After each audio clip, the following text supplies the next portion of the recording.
Are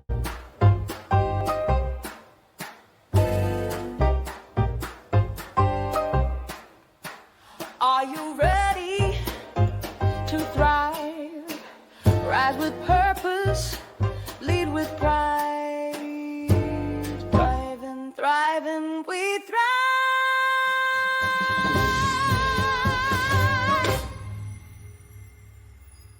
Welcome to BPM Honors 2025, broadcasting live on the Thrivin podcast. Today, we celebrate excellence, leadership, and the power of community. Stay tuned, the show begins shortly.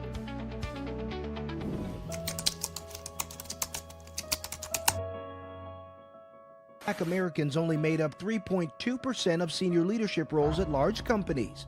Corporate South Africa is becoming a very difficult and hostile environment for a lot of Black professionals. So you also spoke with Black professionals about what they face in the workplace. What'd you learn and what needs to change?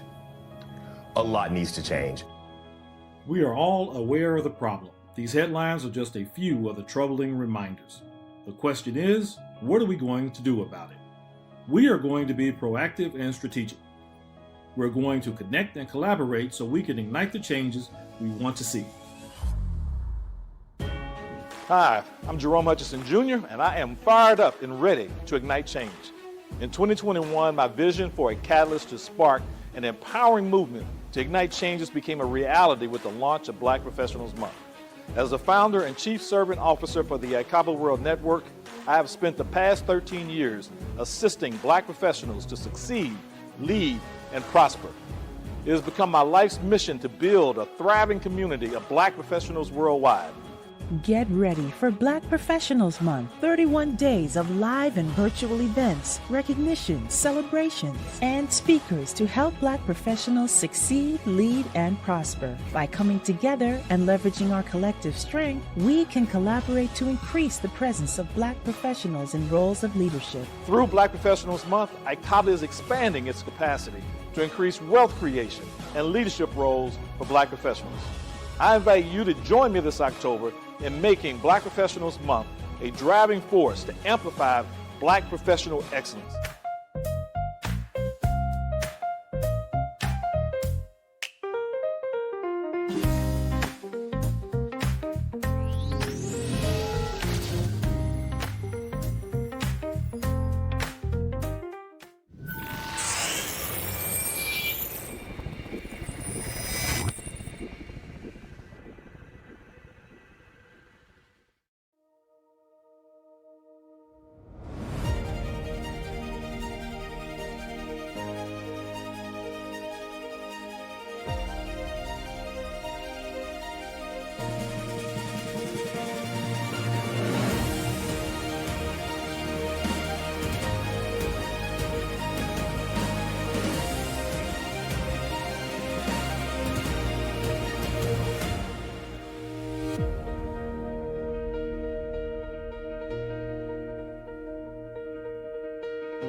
AI doesn't replace people, it replaces patterns. That's number one. And your value isn't in what you do, it's how you think about things, right? So automation handles information, and humans, our humanness, that human intelligence handles the transformation we're looking for in regards to growth as an individual, and then that as a catalyst for growth in the business. So we can't just use the tools, we have to help design them, we have to help train them, and also implement them responsibly. And that's why I created the AI Workforce Pro, to build internal capability, especially with Black-owned businesses and nonprofits, so we're not waiting for others to tell our story. True leadership is saying we belong in the boardroom where AI strategy is being decided.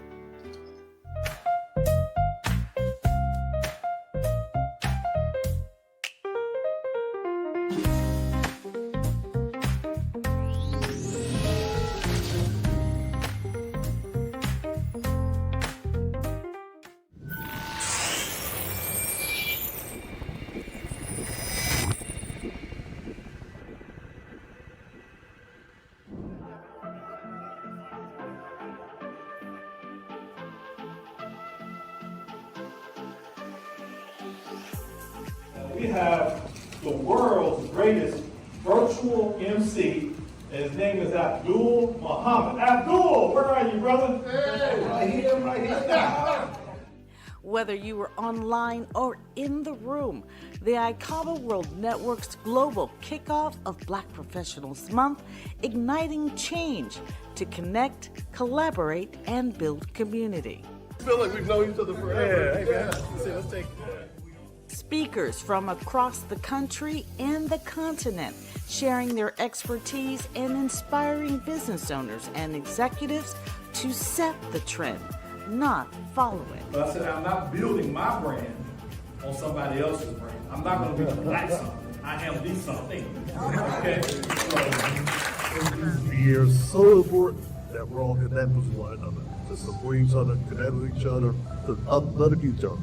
And so that's why we're here, to be a part of like Courage Month, to say this is so important. Receive all out. At the end of the day is promoted Black excellence. This global kickoff an opportunity to bring together professionals with the intention of building relationships and producing partnerships. Today was amazing. It's just a great example of like-minded people committed to collaborations, committed to creating opportunities and supporting. But I think most importantly, the theme is like build community. And how do we do that? Connect, collaborate. Heard from our guy, our main man, Hutch. That's his message. That is what this is all about. So it's an amazing experience.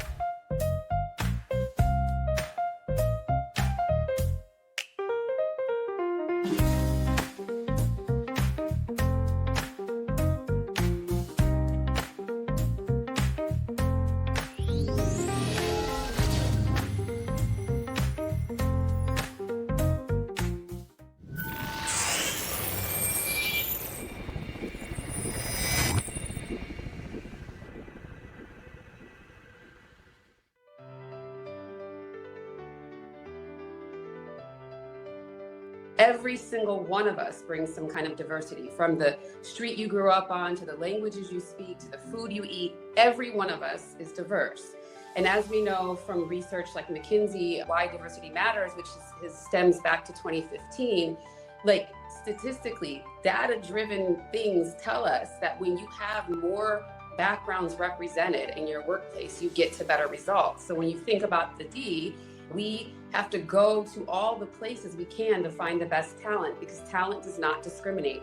Anybody is capable of being talented. And if you're only going to the same well or the same sources in your recruiting efforts, you're going to end up with a pretty homogenous workplace, and you're not going to get the best ideas. So this isn't go only hire a certain type of people. It's saying go make sure you're looking in all the places, so you're not getting complacent about finding talent, and you're not getting complacent about innovation.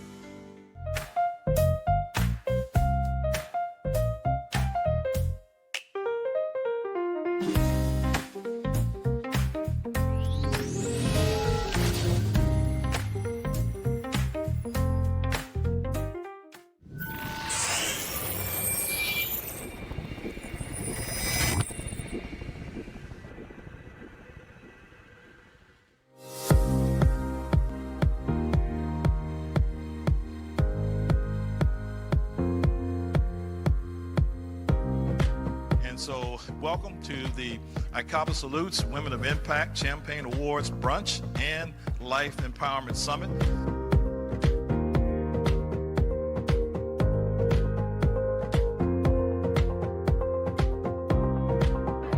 My name is Claudine Williams. I'm from TD Bank.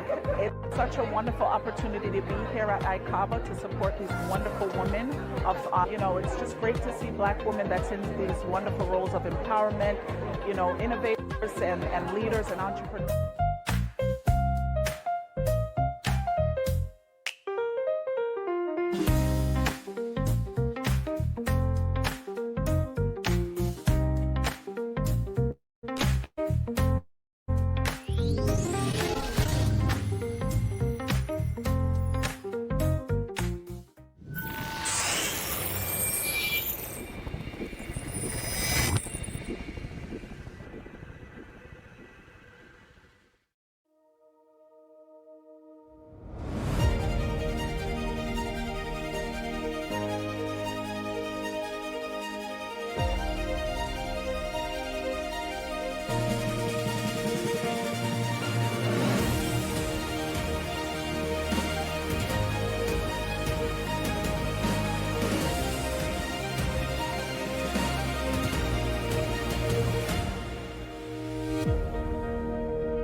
afternoon, everybody. It is such a pleasure to be here with everyone this afternoon. I find great pleasure in sponsoring with ICABA.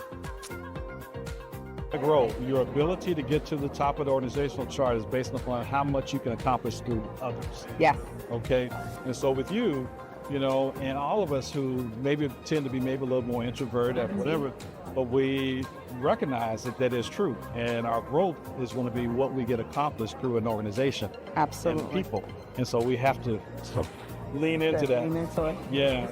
Step out of our comfort zone. But you're doing it, and being a sponsor, you're not only just doing it now for yourself, but you're enabling, because like all those young ladies were up there, they experienced something today that they're going to take away some shape or form that's going to impact their career going forward. And without you as a member, without you as a sponsor, it doesn't happen.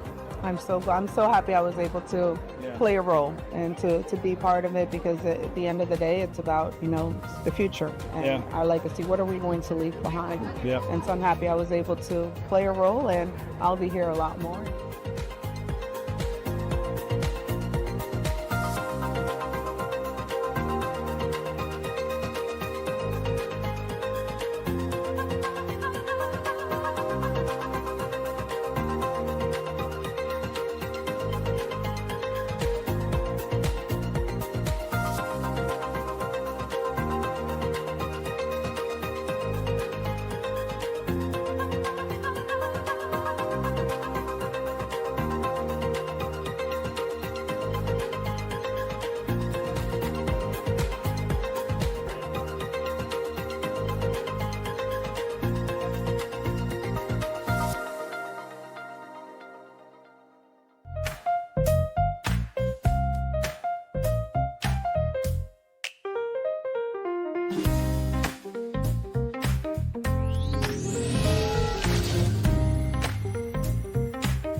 I wanted to talk a little bit about something as related to Black professional advancement, you know, because as we talk about these issues of DEI, you know, implicit in all of that is that DEI was a way that has been, if you will, an assist to Black professional advancement. And hopefully from what we've heard today, we have reason to believe that it will continue to be, while it may be done in different ways, said a lot differently from the way the terminology and semantics. But nonetheless, you know, it's still going to be a useful, if you will, tool to assist the climb up the corporate ladder and in the greater marketplace and society. However, there's something that we control, that we don't have to worry about how someone else decides to play and how they decide to be a part of that process. And that is how we engage with each other, how we create infrastructures amongst ourselves and utilize the ability to connect, collaborate, elevate, that we talk about through ICABA all the time.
AI will be that type of application in everything we do. As we start thinking about how the internet has changed our lives, how am I coming to you right now over these particular devices? AI is a game changer and will be a thinking type application alongside the human element. So think of HI, human intelligence, with AI, artificial intelligence, creating a HAI symbiotic relationship as we go forward.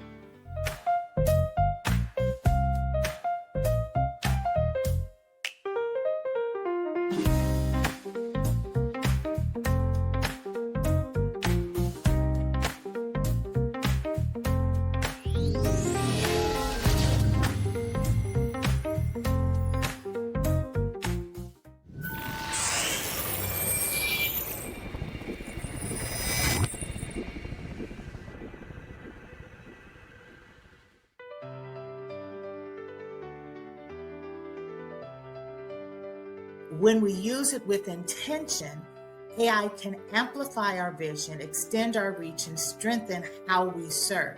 At the end of the day, it's not about mastering the machine. It's about mastering the mindset. We heard this over and over again today. The leaders who apply AI with integrity, with strategy and purpose will shape the future, but more importantly for the Black community, it will shape our future.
Are you ready to thrive? Rise with purpose, lead with pride. Thriving, thriving, we thrive.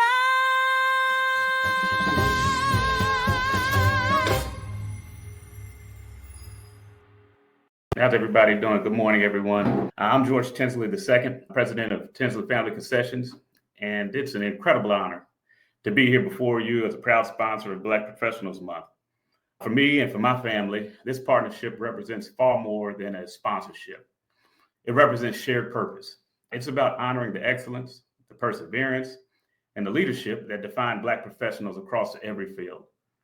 At Tinsley Family Concessions, our story is one of faith, family, and fortitude. My mother and father, George and Sarita Tinsley, started this journey decades ago with a simple but powerful belief that success is never just about what you achieve. It's about what you create for others. From a single restaurant to a company that now serves millions of travelers every year, our family's mission has always been rooted in something larger than just business. It's about creating opportunities. It's about building community and showing that when we invest in people, we invest in the future. And that's what Black Professionals Month is all about, right? It's about shining a light on the incredible contributions of Black leaders, not only those in the spotlight, but also the countless individuals working every day to change systems, to strengthen communities, and to inspire progress. It's about recognizing that representation matters, that when young people see themselves reflected in leadership, innovation, and excellence, they begin to imagine new possibilities for their own lives. As a second-generation leader myself, I carry that same sense of responsibility. I know firsthand the power of mentorship, the importance of visibility, and the value of spaces like this. Spaces where we come together to learn, to grow, and to celebrate each other. Sponsoring Black Professionals Month is our way of helping to sustain those spaces to ensure that this movement of excellence continues to expand and evolve. At Tinsley Family Concessions, we've always believed that progress happens when purpose meets opportunity. And when I view the participants and the leadership in this group, I see both. I see purpose and passion and dedication of every professional here, and opportunity and networks, partnerships, and ideas that will emerge from gatherings like this. We're honored to play a part in that, and we're proud to support an initiative that uplifts excellence, amplifies achievement, and pushes the conversation about equity and inclusion forward. Because while our stories may be different, our mission is the same: to leave a legacy that makes it easier for those who come after us to rise even higher. So today, we celebrate not only where we are, but where we're going. We celebrate the dreamers, the innovators, and the leaders, the ones who remind us that success has no limit when it's powered by purpose. So thank you to the organizers of Black Professionals Month. Thank you to Jerome Hutchinson Jr. for creating this platform of empowerment. And thank you all for continuing to lead, to serve, and to show the world the brilliance of Black excellence. Together, we are not just celebrating achievement, we're building the future. Thank you. We are super excited to be here and part of the show today and part of today's event. We're going to bring up Siri. Siri Hibbler. Siri Hibbler is the CEO and founder of Curiosity Holdings, Inc. out of Chicago, Illinois. And Siri, your superpower is finding time to be a community impact leader, helping the homeless find housing and businesses thrive and survive while you continue to build multiple businesses as a serial entrepreneur. Question to you, Siri, share with us in 90 seconds or less the one thing that makes all the difference in your life that has really contributed to your success that you feel like that might be something that people would be able to benefit from. Well, thank you, Jerome. And thank you guys for this award. One of the most powerful lessons that I've learned as an entrepreneur now, a serial entrepreneur operating 11 companies, what I practice daily is the principle of collective economics. When I began empowering small businesses and entrepreneurs, I saw that sharing knowledge, resources, and opportunities multiplies impact. It doesn't diminish it. So I made collaboration a lifestyle for me every day. Every meeting, every partnership, every program I create, I ask, who else can this help? That mindset has opened doors, attracted resources, and built trust that money can't buy. If you want lasting success, I tell all the entrepreneurs that I work with, stop competing in isolation and start co-laboring with intention, celebrate others, invest in their growth, and you'll find that the same energy will circle back and elevate you higher than you could imagine. Success is not about being the best in the room. It's about building rooms where we can all rise. That's my take on what's been driving me forward. And thank you guys again. Okay. My one thing that makes me successful is my ability to ask for help and receive help from any and everyone. As like today, we have Nelly Ali Magun in the audience to collect my award, that physical award, while I'm in San Francisco attending a conference. And it's just an example of when you surround yourself with amazing and great people, you're able to become way more successful than trying to go on it by yourself. And I will just ask one thing, if you could just all go into the room and say hi to Nelly and introduce yourself. She's a new hire and she's learning how to be an account executive. So any love you can give to her would be greatly appreciated. Thank you.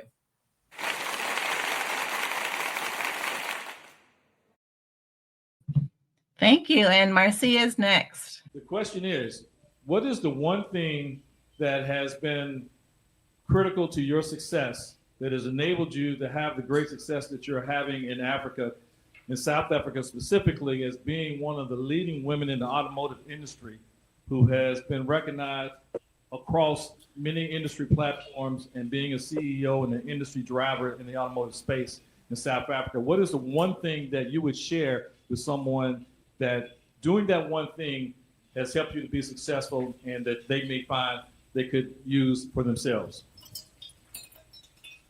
Thank you very much for the question, and what a privilege and a humbling opportunity to be here today.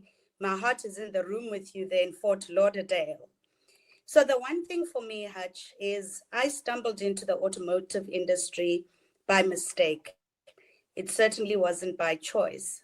And the one thing that really has stood out for me is the grounding that my parents gave me when it comes to respect for people. We are all in the business of people. And when you surround yourself with respect and you acknowledge people and we acknowledge the diversity of all people and the contribution that we all bring to the table and the appreciation that comes with people bringing the best versions of themselves to work and the relationships that you build and the trust that you give people, people will go to war for you. So for me, the one thing that really has put me in good stead, and I'm really, really humbled by that, is the ability to build strong, sustainable relationships based on integrity, trust, and respect. And I think once you treat people well, people forever remember how you make them feel and not necessarily the things that you say. So for me, it all comes down to people.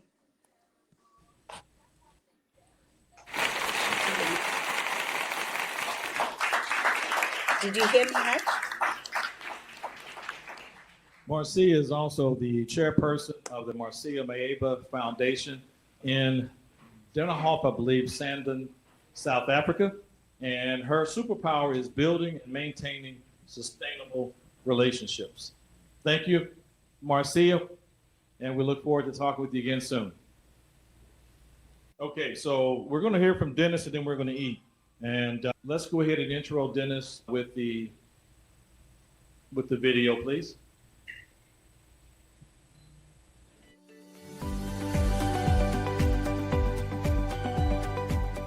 If this is your first time hearing of Black Professionals Month, you'll be surprised to learn that the mission of this global initiative is to propel both your career and wealth creation as we showcase our best and brightest. Over the course of 31 days, you'll be exposed to a unique blend of accomplished Black professionals and entrepreneurs who not only lead by example, but have no problem sharing their best practices.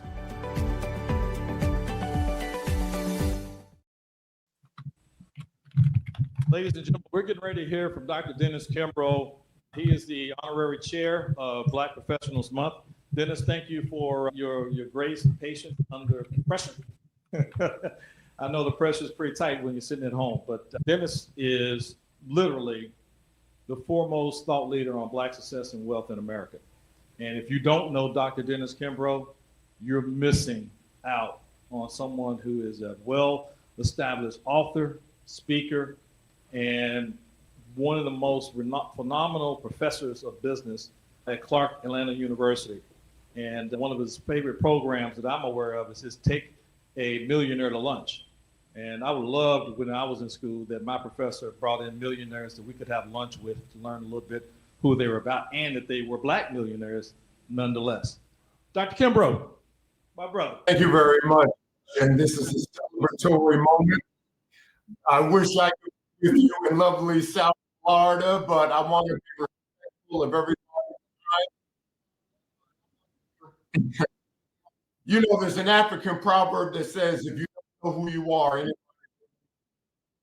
if anybody you, you'll answer anything. Well, thanks for your selfish effort and everything you've done. Black professionals across the globe, we know who we are. If there's anything that I've learned from my academic career and interviewing people from America to wealth creators all over the world, is that they hold on to three different pillars. Number one, collaboration and making a difference. You've said it before, but it really bears repeating There's only 4 things in life. Number 1, you want to make a difference. Number 2, you want to make it somebody else who wants to make it. Number 3, you want to make a difference with somebody else making a difference. Number 4, you want to make a difference with somebody else that wants to make a difference at a time when it makes all the difference in the world. I go back to my time. I had an opportunity to meet people on 2 different occasions. And I asked him, I said, Dr. Covey, of all your 7 habits, which one is probably most important or most impactful? He didn't hesitate. He said, begin to end in mind. And Hutch, that's what I've done. You worked tirelessly over the years to bring this into the world right now. There were 3 different times in Martin Luther King's career when he was about to give up the nonviolent movement. One in 1963 when those 4 little girls were killed in the church bombing. Number 2, the assassination of Medgar Evers. And number 3, his own impending assassination that he thought on a daily basis. And every time that occurred, every time those thoughts rose up in his mind, he huddled his team together and they went over the nonviolent principles. Well, I'm going over our nonviolent principles at this stage. We are reflecting what brought us here to this moment. And to use some of the principles that King thought about, number 1 is service. We don't climb the corporate ladder and we don't build extensive business without serving others.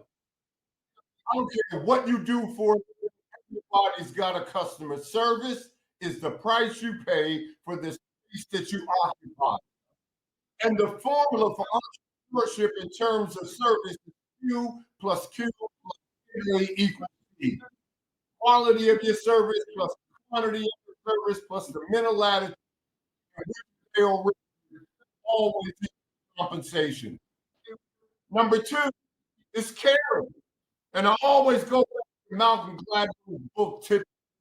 And he said, any problem can be solved if only enough people care. We all, we can all, he says, enough people care. We miss any problem. I don't care what the problem is. So no matter what challenge you have, the only way that we're going to overcome it, the only way that we're going to is enough people who care. People don't care about you until they realize how much you care about them. And my answer is said years from now. They won't remember what you said. They won't remember, what you did. They will only remember how you made them feel. Just like that Outback commercial where you can't fake steak, well, you can't fake it. And the 3rd pillar of this moment really came from Nelson Mandela when he said the true purpose of life, number 1, are you moving from fear to fearless? And number 2, have you closed the gap in your performance? If we use and hold on to those 3 pillars, if we go back mindset of what got here in terms of professional life, commitment, connect, collaboration, and caring and elevating others. There will be many celebratory luncheons and dinners for us to celebrate as the years go by. So, Hutch, congratulations on this event. To all our honorees, I am hugging you podcast and keep doing what you're doing. God bless and make it a great afternoon.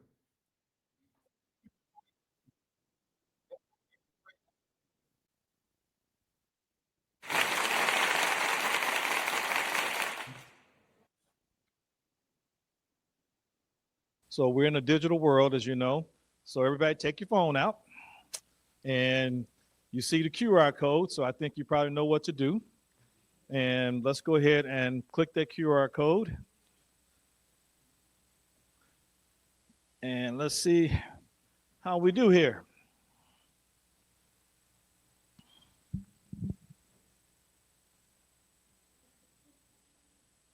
Okay.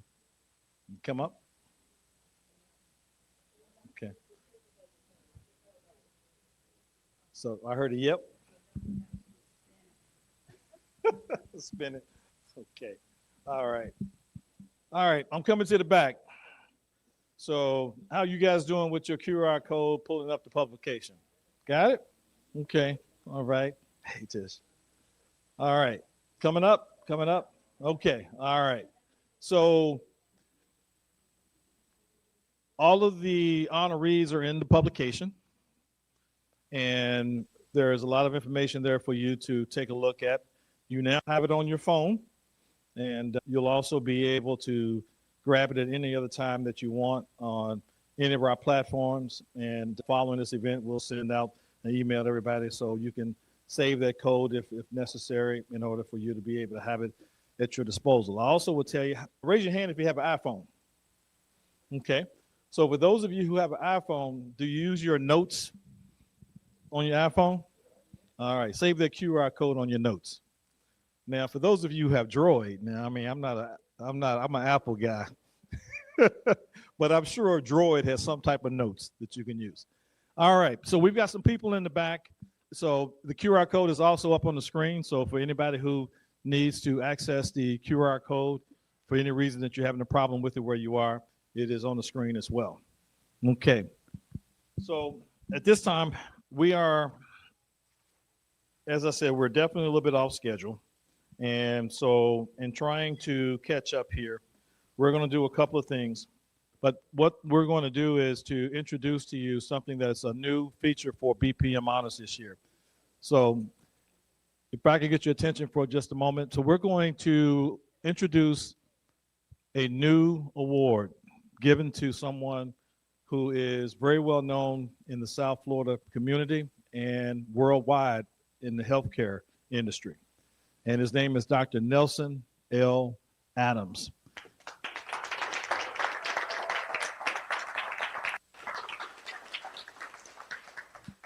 So you know you're well known when someone says your name and everybody just instinctively starts clapping. So we're going to bring up the next set of our virtual honorees, and then I'm going to bring up Nelson because they've been in the back room waiting to come on. So I don't want to keep them holding too much longer. They're not sitting in a nice, conference room or ballroom that we are looking out over, the ocean and so on. Okay. So Lynette Monet, Dr. Monet. How are you, wait a minute, am I pronouncing it right? Monet? Monte, yeah, I would say I didn't think I was. So Dr. Monte, she's coming to us from Arlington, Virginia. I'm assuming that's their hometown, and maybe that's where you're coming from. Yes. And she's the president and COO of Intercultural Voices. And her superpower is the natural ability to cut through layers of complexity, identify the true root of a challenge, and design solutions that are both actionable and sustainable. So, with your 90 seconds here, Dr. Monte, if you kill it, I kind of have a feeling there's some people in this room that are going to probably want to contact you because I think somebody probably has a solution, waiting for someone to bring it to them, or a problem looking for the solution you may have. But in all seriousness, I think that we asked all of our honorees to share with us the one thing that you have been able to develop in your career that has given you the success that's brought you here to this moment in time that you may share in the next 90 seconds.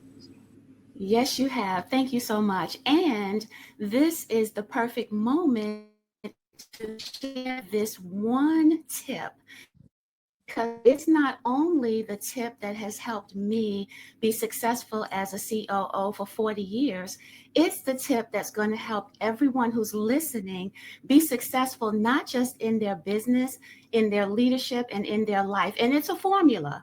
So if you're writing this down, this is the formula I want to leave. It changed my life, it changed my business, and it's going to change yours. And so here's the formula. It's clarity times visibility plus strategy equals profitability. You got that? It's clarity times visibility plus strategy equals profitability. It took a long time for me to figure that out because I've worked with solopreneurs, local market. I've even coached billion-dollar brands. And what I realized is that you all have the same challenge. It's clarity. And that's because we are so stuck on following the shoulds. And so I'm on a mission to shed societal shoulds. And how you do that is by living your purpose, because you had a purpose before anyone had an opinion. And so today, my challenge is for you to live the legacy you want to leave.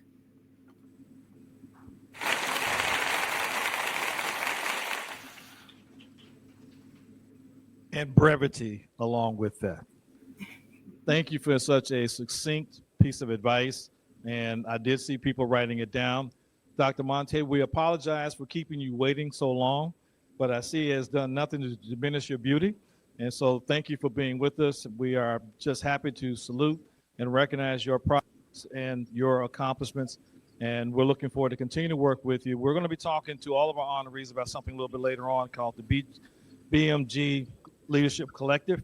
And so Dr. Gafeeson will be there, but you'll be hearing from us again, because this is not the end of the journey. This is the first step in continuing to build this global community of Black professionals throughout the world. Thank you, Dr. Monte. Thank you.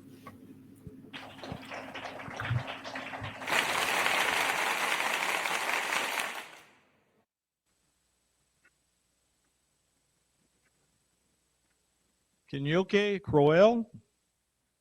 Did I get that right? All right. Yes, Kenyoke, yes. Yes, Kenyoke. We'll stay with that. Ladies and gentlemen, right out of one of the places I just recently came, Pittsburgh, is Kenyoke. She's the CEO and founder of Prodigy Advisors, and she blends strategic vision and execution with human-centered leadership and empathy to guide others to thrive and build resilience in people and in organizations. So I think the one thing is probably established. You're ready for that. And give those folks your 90-second one thing that you want to share. Thank you very much. So the most impactful thing for me in my career has been my ability to master my internal dialogue. As you rise in your career, and certainly when you get to that executive level, mindset can be a performance differentiator. And the voice in our own head can either sabotage our potential or it can accelerate it. And when we lead ourselves with intentional language, we shift from defensiveness to data, from fear to strategy, and we stop internalizing criticism, and instead we filter it and merely observe it. And this can be very powerful. That's when our possibility expands and shifts start to occur. You carry yourself differently. You walk out in the world differently. You start to own spaces where you maybe felt a little uncomfortable before. Opportunities find you. You have the courage and the confidence to seek out the people that are going to be helpful to you on your journey. Your inner voice is your most powerful asset, and it's something you own and something you can shape and no one can take away from you. And when you master it, you can truly become unstoppable, in my opinion. You stop leading from limitation and hesitation, and you start leading with a personal vision, a personal strategy, and boundless opportunity ahead of you. And to me, I think that's where all of our magic really starts to happen. And I also think it's something we should share. And you can't consider yourself a great leader unless you not only just master your own inner voice, but you empower others to do the same. And thank you so much for this honor, and I'm so happy to be here today.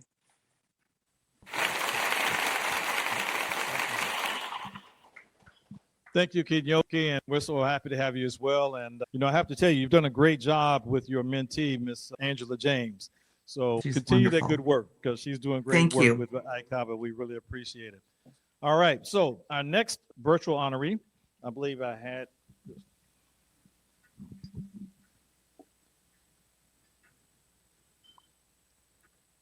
Queenie Donaldson. Here we go. She's the founder and CEO of Queen's Entertainment Group, out of Beverly Hills, California. Her superpower is to naturally connect with and inspire others. And I just got a little filter on my screen, helping them to feel seen, supported, and confident to embrace their strengths and pursue their dreams. Queenie, your one thing. Yes, thank you so much. I'm so honored to be here. One of the greatest lessons I've learned and continue to practice is the power of alignment over ambition. Earlier in my career, I thought that success meant saying yes to everything and constantly chasing the next goal.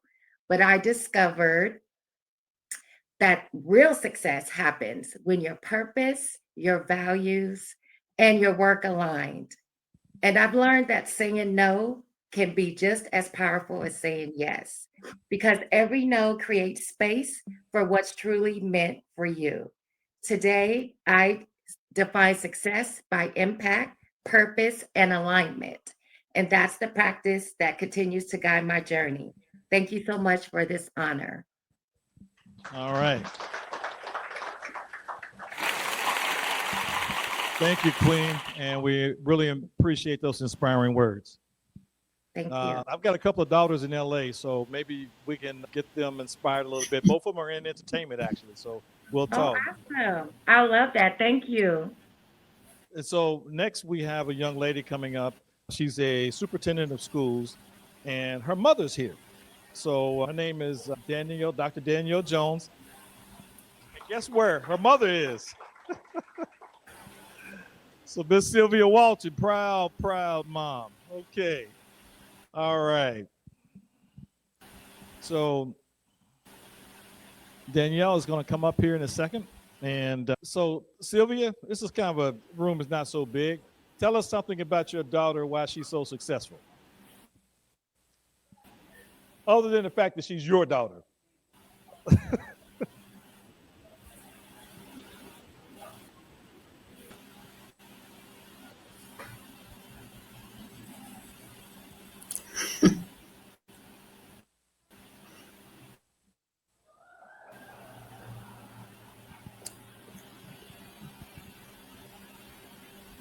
As I said, guys, this is family. Okay. So, we strive for excellence and doing all things well and in order. But most of all, we're real and we're human and we're people. So we're here to share and get to know each other on a very human level. Okay.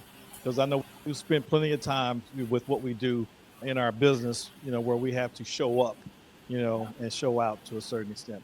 But Danielle, Dr. Danielle Jones, from Orange County Schools in Wake Forest, North Carolina, they're a superintendent of schools. Your superpower is that you are an overachiever, according to your mom.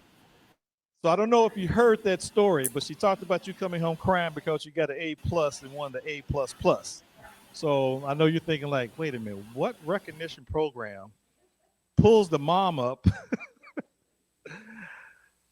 It's family. So her superpower is the ability to build a great team and empower them to set and accomplish goals. One of the things that your mom told me about you was that they didn't have much expectations for what was going to be accomplished in the school system there. And then you came and just broke all kinds of records. Give us that one thing that you do that has created your success, and do that in 90 seconds, and we will be very, very appreciative.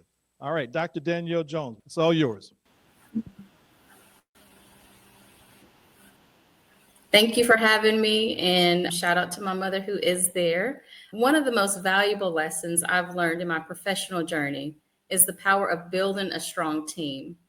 When you reach the top of an organization, you quickly realize how much your success depends on those around you, the people who help carry out the mission, vision, and the strategic goals of your organization. I've learned to be intentional about selecting the right team members, and equally important, to invest in their development.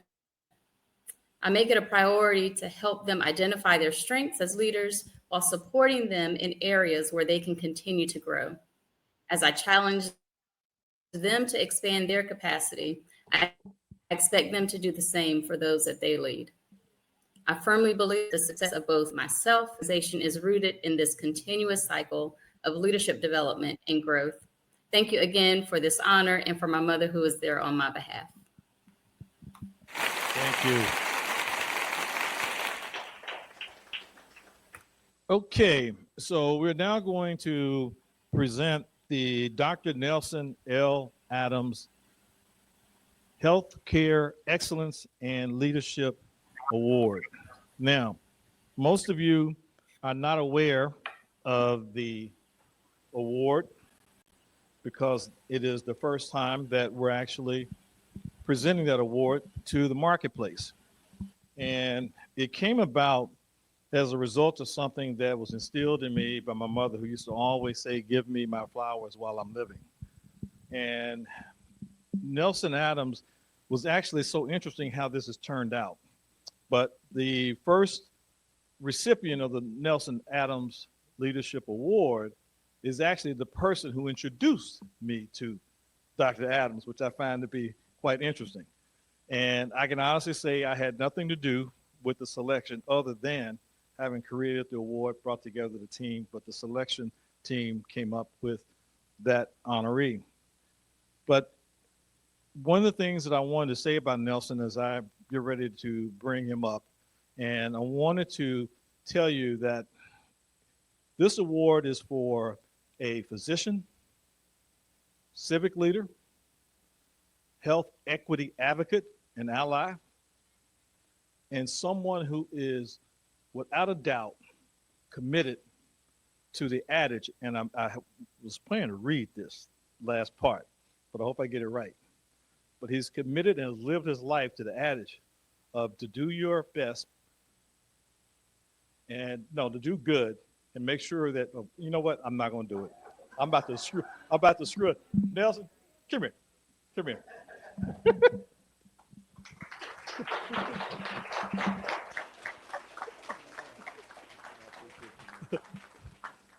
Good, better, best. I do know that part. Okay. Never let it rest until your good is better and your better is best. Hey! Teamwork makes the dream work. But Nelson Adams, for those of you who don't know, just some of his background and credentials, but if you go to the publication, you will see all about Dr. Adams, about the award, and also the honoree who's going to be coming up. But Dr. Adams, is a OBGYN practicing clinician, but beyond that, and I think you retired as chairman, still on the board of Meharry, right? Still chair? Okay. Well, somewhere along the line, someone told me that you have retired. So, okay. So, I mean, this guy doesn't retire, does he, Effie? He drags Effie all around the world. Sometimes on the jazz cruise, other times with some boards and conferences, right? But he's also chairman of Sunshine Health Plans. And we could just sit here and kind of go on and on and on about, the legacy of Dr. Adams. But the thing that also impressed me is how long have you been on your radio show now? 11 years. Seems like it's even been a little bit longer than that, but 11 years? Okay. It seems like ever since I've been here. And, I've been here now almost 20 years. Yeah, okay. All right. So he also does a radio show where he's sharing information about healthcare with the masses, and there's a lot of folks, in Dr. Adams' position who spend a lot of time with folks and providing, if you will, whether it's leadership and so on. But what I've always admired about him is that he also makes sure that he's giving back to the people who need him most. Okay, because sometimes we spend time with the folks who make us feel good, not necessarily with the people that need for you to make them feel good. And in the case of a Dr. Adams, to make them feel better. But without any other further ado, ladies and gentlemen, I want to introduce and present to those Dr. Nelson L. Adams, the model for the Nelson L. Adams Healthcare Excellence and Leadership Award.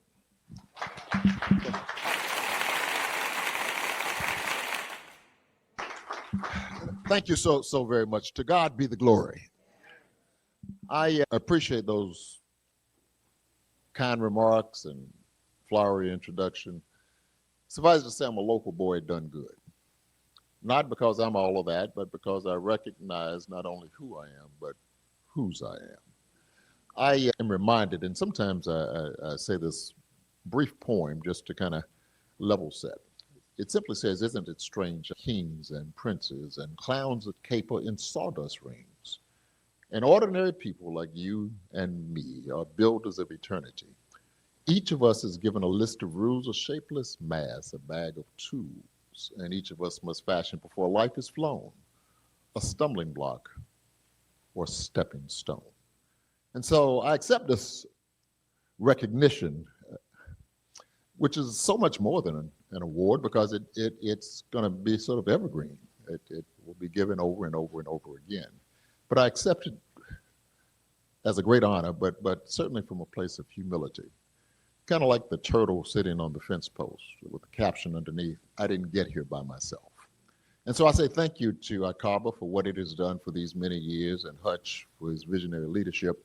I thank my parents who instilled in me principles of treating everybody right.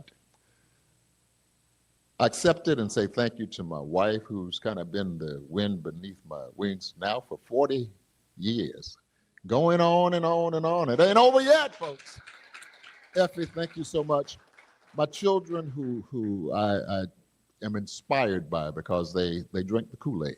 They understand, as I do, to whom much is given, much is not only expected, but required. You know, and so today, as we present this first award to my dear friend, I recognize that, you know, family is extremely important, and I'm thankful for being blessed with a great family. But you know, family is what you get. You get what you get. Friends are different. You pick and choose your friends, and the honoree today, Dr. Rudy Moise, is my friend. I chose him to be my friend, and I'm thankful he chose me to be his friend. Somebody very, very special. Both of us, I think, recognized a long time ago that there takes at least 4 C's for you to move along in this journey. The first one is that you've got to be competent. If you're not good at it, don't do it. If you're not good at it, don't do it. You know, and I never lose. Either I win or I learn. And that's where Rudy and I are. So first C is be competent. Second C is be compassionate. No big eyes, no little U's. We are indeed our brothers and our sisters' keepers. The third C is commitment. There are going to be some times when you're going to work harder and make less. Do it because it's your charge. It's your calling. Rudy gets that. And the last one is one that Hutch teed up a little bit earlier, and that's collaboration. You see, none of us can do this alone. We need each other. So the spirit of collaboration, he embraces that. And so I leave us today with the thought that there are some things in life that don't come back. Spoken words, you can say something good, you can say something bad, you can cuss somebody out. You can't take it back. You can say, I'm sorry, I misspoke, I didn't mean that. Can't take it back. Spent arrows or maybe pulled triggers. Hopefully it hits its intended mark. But if not, all you can say is, oops, wasn't intended for you. But you can't take it back. But hear me and hear me well. You can't take back a missed opportunity. An opportunity to let your light shine. That's Bible. Let your light so shine before men that they may see your good works, not for you to be glorified and walk around peacock proud, but for the Creator, our God, our Father in heaven. And so finally, folks, as we deal with the headwinds from Washington and from Tallahassee and sometimes Oakland, sometimes in our own house, as we deal with the issues, the vicissitudes of life, let me encourage you once again from that great book of history and faith, don't grow weary in well-doing. For in due season, you will reap if you faint not. So I encourage you to remember it this way. I want each of us to double down. I see he's getting closer. To double down on being the best version of ourselves that we can be. I want you to remember it this way. Good, better, best. Never let it rest, not until your good, my good, our good becomes our better, and our better becomes our best. Thank you all so very much for this recognition. Thank you.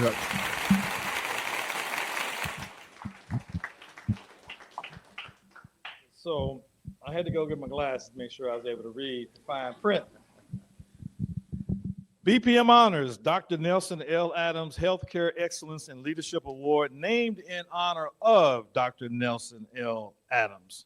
With deep respect and gratitude for your visionary and committed leadership, compassionate care, and dedication, we honor your enduring impact on healthcare, equity, and humanity.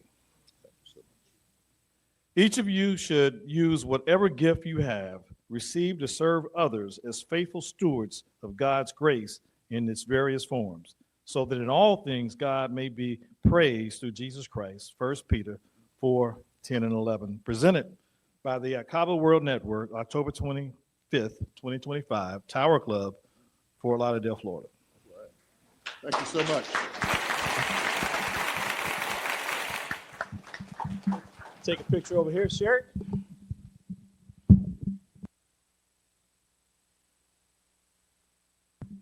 Okay, and so we've got a couple of other people that we're going to bring up at this particular time related to this. One of them is Rosalind Frazier.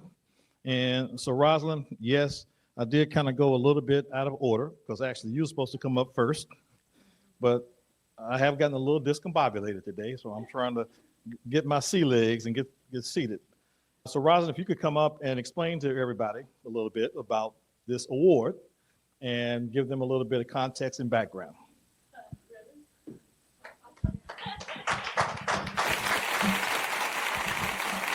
So my great friend here actually have taken my speech, so I'm gonna repeat it anyway. How about that this afternoon? Thank you so much, Hutch. Your wonderful, wonderful vision. Good afternoon, distinguished guests, honorees, friends, and those joining us around the world. It is my honor to introduce a new and very special recognition, Dr. Nelson L. Adams Healthcare Excellence and Leadership Award. Is being presented for the very first time here at BPM Honors. And as you may not be aware, there was a team of individuals who came together for this award. Ask that you just wave your hand, stand, and thank you so much for your input in this award. Identifying the well, this award is established by ICABA World Network, celebrating health professionals whose career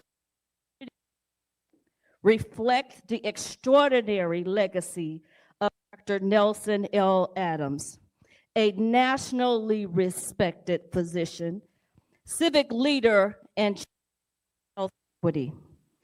Dr. Adams has dedicated his life to excellence in medicine and service to all humanity by leading with compassion, integrity, and vision. This award was created to honor leaders who follow that example.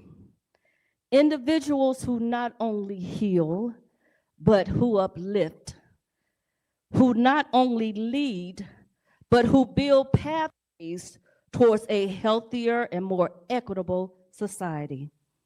Our selection process sought someone whose life's work embodies these principles: professional excellence, innovation, advocacy, and a deep commitment to serving the underserved.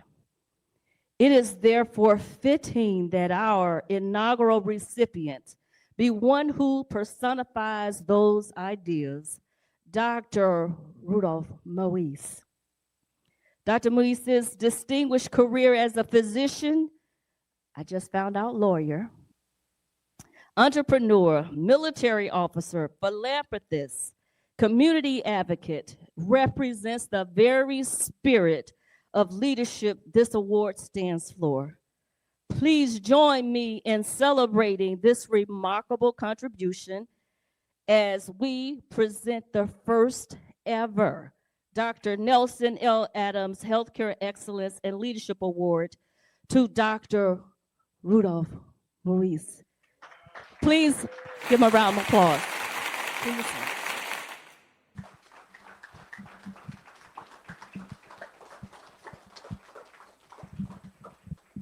At this time, I'd like to ask for all of the organizing team and selection team to please come up to the step and repeat for picture and presentation to Dr. Moise.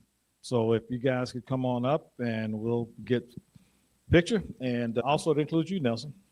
Okay, so I mean, we named after you, brother. You know, can't have an award without you. So thank you, Roz, for that wonderful overview. And despite the fact that it was in the wrong order, I got so excited about what we were doing here with Nelson that I did get into the wrong position. But nonetheless,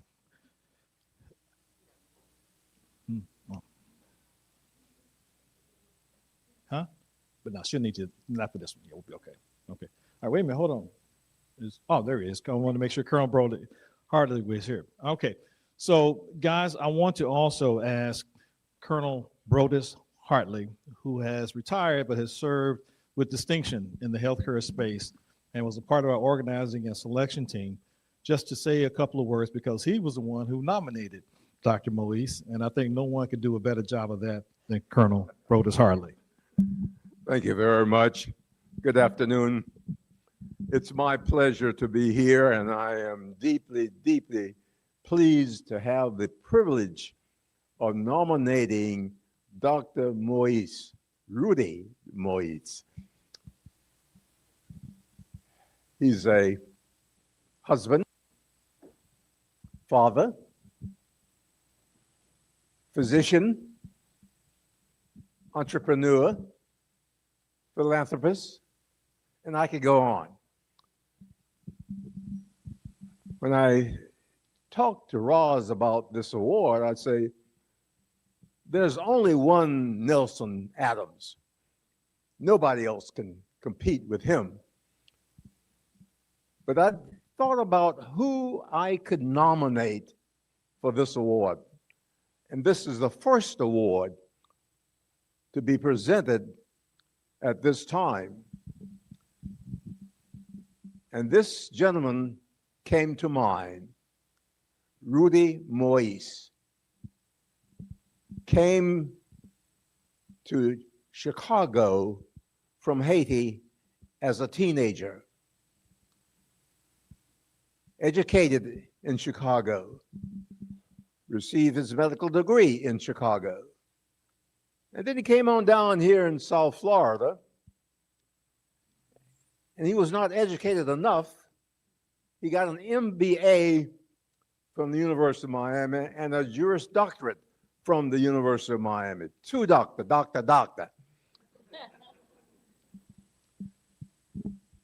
And then I looked at what he has accomplished in this community and the people he has served in this community.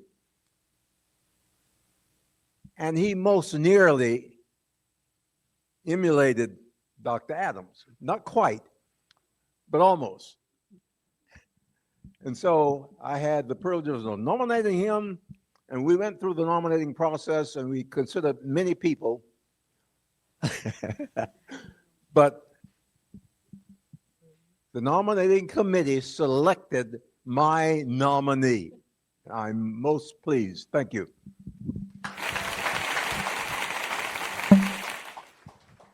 I think what Colonel Hartley just said was, despite the numerous awards and accolades that you've received in your life, despite the credentials that, when I tell everybody, if you want to know what a Renaissance man is, then just look up Rudy Moise.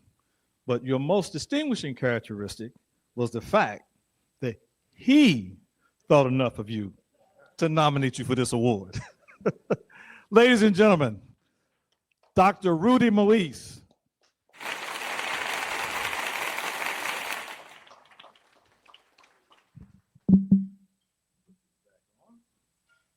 A distinguished physician, entrepreneur, community leader whose professional excellence and lifelong commitment to leadership and service exemplify the spirit and the legacy of Dr. Nelson L. Adams.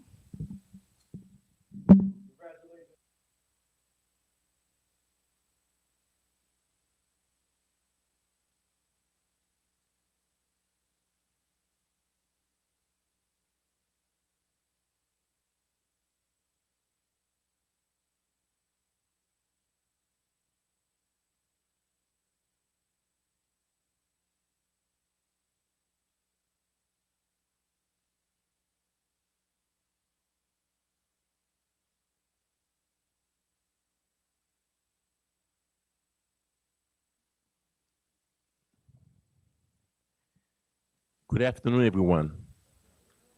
I am very rarely, I am emotional.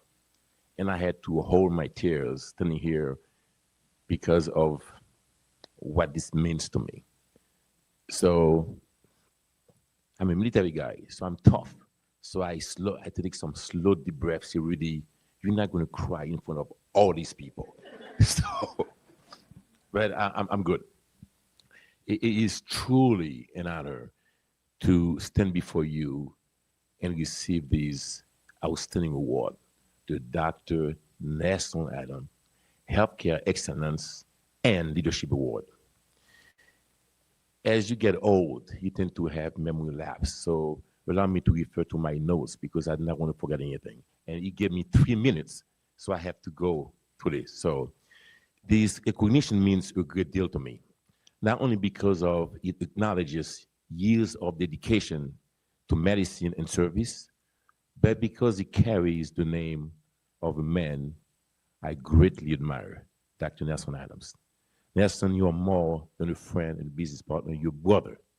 You're a role model, and you're a living example of what it means to lead with compassion and integrity. As I reflect on this journey, I'm reminded that success is never achieved alone. Every milestone in my life, from my early days as a young immigrant with big dreams to serving this nation as an officer in the U.S. Air Force, to building a medical practice that serves thousands of families, has been guided by faith, perseverance, and community. And standing by me through every chapter has been my incredible wife, Miriam, my rock, my partner, my voice of reason. Miriam, can you stand for a second, please? You are my love, my patience, and you are the heart behind all the work that I do. So I'd like to share this honor with you as well. To my patients, my team at Comprehensive Health Center, my family and my community, this award belongs to you as well. As I look around the room, I see trailblazers, visionaries, and change makers. And I'm reminded that when we as Black professionals rise, we carry the entire communities with us. That's what ICABA stands for. That's what Dr. Nelson Adams represents. And that's what I hope to embody every single day. As we say in Haiti, mais un pile chai palou. That means many hands make the load lighter. Thank you, ICABA, for this recognition. May we continue to lead with purpose, to serve with passion, and to lift others as we climb. And before I finish, I'd like to mention the one thing you said that make a difference, right? Jerome? Thank you. One of our we mentioned this. It's 2 into 1 is the mindset. You have to break the limiting beliefs. You know, people say, I don't have time, I cannot do this, I can't. When you start having these negative thoughts in the subconscious, it sends messages to the conscious mind, and you cannot do it. So cut this limiting belief. Yes, you can. You have to raise your personal expectations and become the highest version of yourself. Think big so you can receive the biggest rewards. And lastly, as a physician, you have to take care of yourself inside and outside. I have so many friends dying of prostate cancer or breast cancer for women because they have not been to the doctor early enough to get their checkup and diagnose the problem. So please take care of yourself inside and outside. And outside, well, I am 71 years old. We have a medical spa, and my thing is that image currency. The better you look, the way you act and the way you speak can open and close the door for you. So my wife, as a nurse practitioner, has been get my little Botox, my little feeders, and making sure I look good. So thank you, everybody.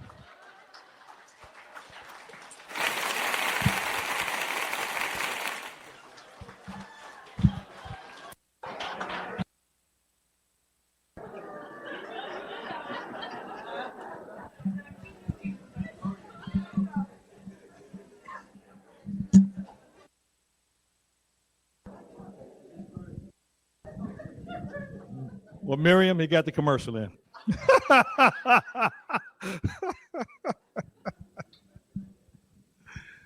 Well, I must say, so I know you've been to the storyteller, the master storyteller, and Rudy was sponsoring a women's event for ICABA, and he explained what he did in very, if you will, clinical and graphic terms. I see he has changed the tone of that story a little bit. I'd like to ask for Lorene Chant to come up. She is the CEO of the Health Foundation of South Florida and also a host sponsor for our event here tonight. And as she comes up, I just want to say, South Florida is an interesting place, and I've lived in some different places around, the country. And, South Florida is a place where a lot of people really look good, live the good life, and so on and so forth. And sometimes, you kind of see where the society kind of gets caught up in all of that. But then you meet good people who are very accomplished, great leaders, great visionaries, but they have great empathy and great commitment. And I have admired this woman's commitment, empathy, leadership, and vision for a long time. And I just wanted to say that publicly, okay? And turn the mic over to you to talk. Thank you. Thank you. The feeling is mutual, and I know that you know that. So thank you for giving me this opportunity. The Health Foundation of South Florida chooses to sponsor this event and support the incredible work that you do because it's important, probably more now than ever before. So I stand here representing the Health Foundation of South Florida, whose mission for more than 30 years has been to invest in our community, those vulnerable, marginalized, underserved individuals who deserve every opportunity, same as everyone else, to live their optimal health, to achieve optimal health. It is an honor to be what I consider personally, so take professional out, personally, an ally, an advocate, and now professionally an investor in the community and the individuals that we all care about so much. I want to congratulate all of the honorees. Dr. Moyes, congratulations. It is a thrill. I appreciated your version today of the work that you do, the Botox covered. Got it covered. All good there. Opportunity to celebrate and recognize you as a member of the selection committee and as a sponsor of this event. And as everyone has mentioned, Dr. Nelson Adams, who serves on the board of directors for the Health Foundation of South Florida, not just as a member, but truly, and I have shared this with you personally, as our moral compass. As we think about the kinds of things that we need to do and the way that we need to use our resources to make a difference in this community, Dr. Holder, you as well, I look to leaders like you to help to inform the things that we do. You make me a better person, this community a better place, and I am truly honored to have the opportunity to even take just a few minutes to speak to all of you today. So thank you all so much. Hutch, thank you for the great work that you do. We really appreciate it.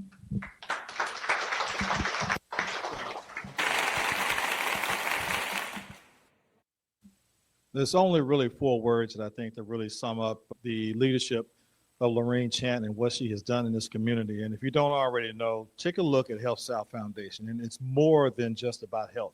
She's also, through her leadership, impacted the business and economic viability and wealth building in our community.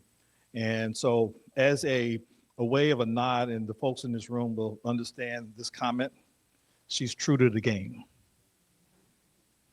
Okay. All right, so now we're going to recognize some of our honorees that are here in person. We've been talking to a lot of people virtually, and we're here in person. And I want to ask for Constance Craig Mason to come to the front. Dr. Mason is all the way here. I know you're in Pennsylvania. I forgot exactly the city. York, Pennsylvania. York, Pennsylvania. And she's also here with her husband, Anthony, and of course, the guy taking the picture, right? All right, so I just want to say, that this lady leads, if you will, a collaborative effort like I really haven't seen outside of ICABA. But quite honestly, she has put together, authored several books in collaboration with a whole host of financial planners, CPAs, wealth managers, all designed to help us to be better at creating wealth. And so her superpower, and I'm going to go back over here. is her natural ability to listen deeply, connect authentically, and then translate complex financial concepts into empowering practical steps that help people reclaim their futures and build lasting legacies. So Constance, if you could share with us in your 90 seconds, your one thing. Thank you, Hutch. Hello, cousins. Oh my God, you all are so beautiful. I just want to say that. My one thing is not something that I actually learned. It's something that I actually wanted to be, which is seen, heard, and valued. And so I lead with that in every interaction that I have with prospective clients, with partners, collaborators, as Hutch has mentioned. I always lead with that. It's not something that I have to remember. It's not a script, a sales script, because I'm in the financial services world, so you know they have sales scripts and all kinds of things, and it never resonated with me. I always wanted to be authentic, and I always wanted people to know that I saw them, no matter if they had $5 or $5 million.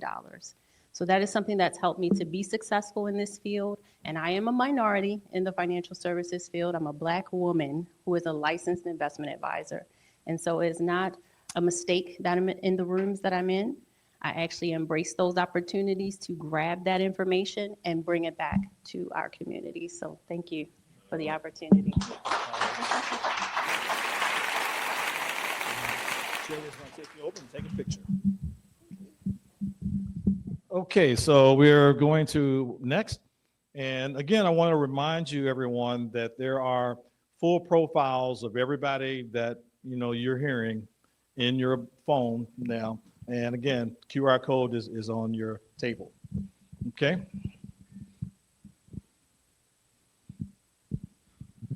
Ready for the next one, Renee? Courtney Caldwell. Courtney. She's still here. There she is. So Courtney undoubtedly is a beautiful woman. We can all see that. However, there is something that you all do to us that throws us off. Well, take a look at your picture. I'm looking. And then you come walking up.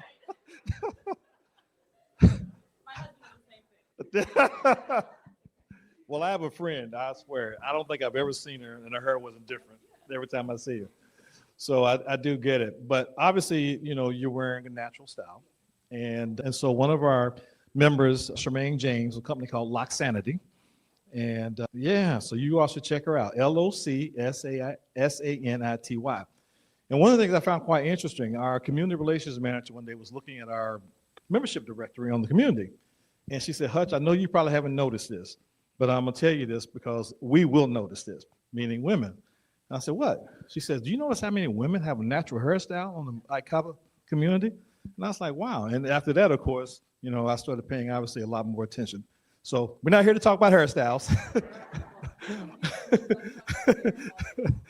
So she is the post-exit co-founder of Sheer Share, okay?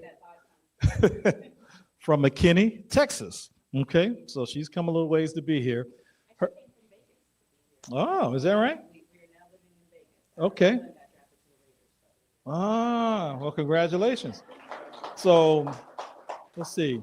We have a member who's, matter of fact, a member of the Black Professionals Month Advisory Board, Kelvin Watson. He actually is in charge of all the libraries in Vegas. Yeah. And so he's been telling me to come out. So now I know I can go to Raiders game while I'm there and everything. There we go. Her superpower is that, active peace allows her to nurture, guide, and build teams, individuals without losing sight of what really matters. So let's give your one thing. Thank you. First of all, good afternoon, everyone. Courtney Caldwell, coming all the way to you from beautiful Las Vegas. First, I'd like to give all honor and glory to God for being here today. Thank you to the ICABA World family and to the nominating committee for having both my husband and I as Global 100. Unfortunately, he couldn't be here this morning. He is attending a family funeral in Chicago, which I will soon join him at. But we actually had a tech startup in the beauty tech space called Sheer Share. It was affectionately known in the industry as Hairbnb. right? So we took extra space in salons and barbershops and we filled it by the day with licensed beauty and barbering professionals. We ran that business for 9 years, had some amazing investors like Mark Cuban, Steve Case, founder of AOL, and others, and actually were acquired just last year. So after 9 long years of giving our life and our blood and our sweat and our tears, we have passed on from share. But what's something that was very near and dear to my heart is something that I see ICABA doing. We were supporting the backbone of the American economy, right? Your neighborhood salons, your mom and pop beauty stores, that was where our heart sits. And so every day we would be working, our team would be working tirelessly to make sure that we were increasing the economic mobility for stylists around the world. When we sold Share, we were in over 1,017 cities, and we were supporting more than 71,000 small businesses. And so I'm so very proud of that. And so to be recognized on this stage is not just a recognition from my husband and myself, but for all the professionals that are truly trying to make a change and keep their businesses open around America. So thank you so much.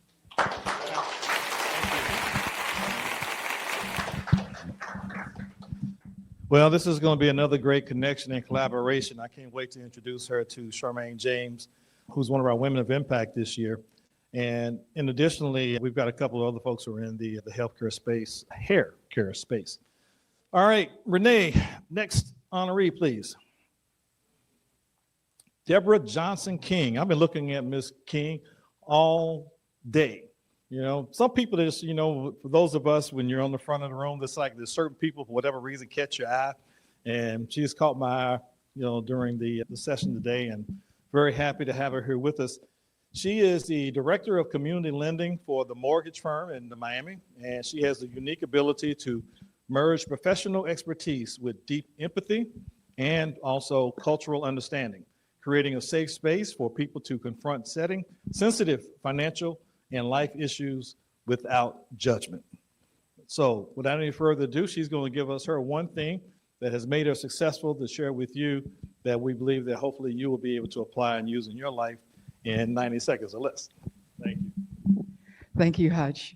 Good afternoon, everybody. I am so privileged to be here. 90 seconds, huh? My son says, Mom, you can talk all day. So I know I don't have all day, so I'm going to speak very quickly. So I want you to listen very quickly as well. In the space that I operate in, it's financial literacy as well as lending. And one of the things that I've found over the years is when you're dealing with people, it's not so much what you say to them, but how you make them feel. And especially when it comes to their finances, because as Black and brown people, traditionally, we are not taught that in our homes. So it's kind of like a scary landscape for them. What I do is I break it down. I give it to them in bite-sized pieces so that they are able to understand and feel comfortable with the journey that they are on. I say, how do you eat an elephant? And most people are like, that's a really, really big animal, one bite at a time, right? So that's what I bring to my clients, who my son always say, Mom, all of your clients become our friends because of what I bring to the table, and not only what I bring to the table, but what I allow them to take from the table. To me, the bottom line is empowerment, because with knowledge, knowledge is power, but applied knowledge is power. Thank you. Thank you very much. Thank you very much. Okay, Andre, come to the front, please. Renee, I'm having to call a audible. Andre Hill is here, and I just realized he had mentioned to me during the break that he flew in last night and got here this morning, I think, and he was having some problems with his rental, and so he needs to meet the folks to deal with that issue. And I meant to bring him up a little bit earlier, so I'm glad you're still here. I missed that. So Andre Hill is the owner and operator of Entrepreneur Hill Org, and out of Columbus, Ohio. And his superpower is his ability to easily connect with strangers. And so for someone who's involved in bringing businesses together and so on and so forth, that's probably a very valuable skill, sir. First and foremost, shout out to my mom and them. No, I was playing. No, I appreciate the nomination. Things like this are needed for our community. And this is a wealth of resources sitting in this room. So I am very, very appreciative just to be here today. I own and operate 5 McDonald's in Columbus, Ohio. And one thing I want to say, I'm a product of Clark Atlanta University MBA. I thought I was going to see my guy, Dr. Kimbrough, here. So I'm kind of let down, but I'm glad to see him virtually, which I've only seen him virtually for the past 10 years since I've been out of grad school, because I haven't seen him in person since I graduated. So hopefully one day I will see Dr. Kimbrough again. But it's brothers like that who have allowed me to elevate to where I am today. And so you guys were asking, what is the one thing within 90 seconds that, I can give some sort of advice what has made me successful? Well, it's a few things: faith, discipline, and get up every day and go get it. You got to be self-motivated. There's a passage that says, faith without works is dead. And that's something I wholeheartedly believe in. I was raised by a single mother who has done more than, and non-political, done more and succeeded more in life than most white men that I know. And so if she can do that, raising me and my brother, then I know I can get up every day and go get it. I don't have a lot of excuses. I leave my baggage at the door. Whatever happens to me yesterday, I do not let that affect how I get up the next day. Every day is a new opportunity the way I see life. And so, I believe in manifestation, but I also believe in putting that work. So that's it.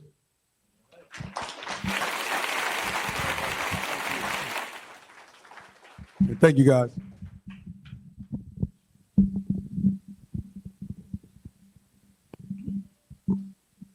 Okay, Renee, we've got Damon Crump coming up next, and let's go ahead and get Dr. Ike queued up.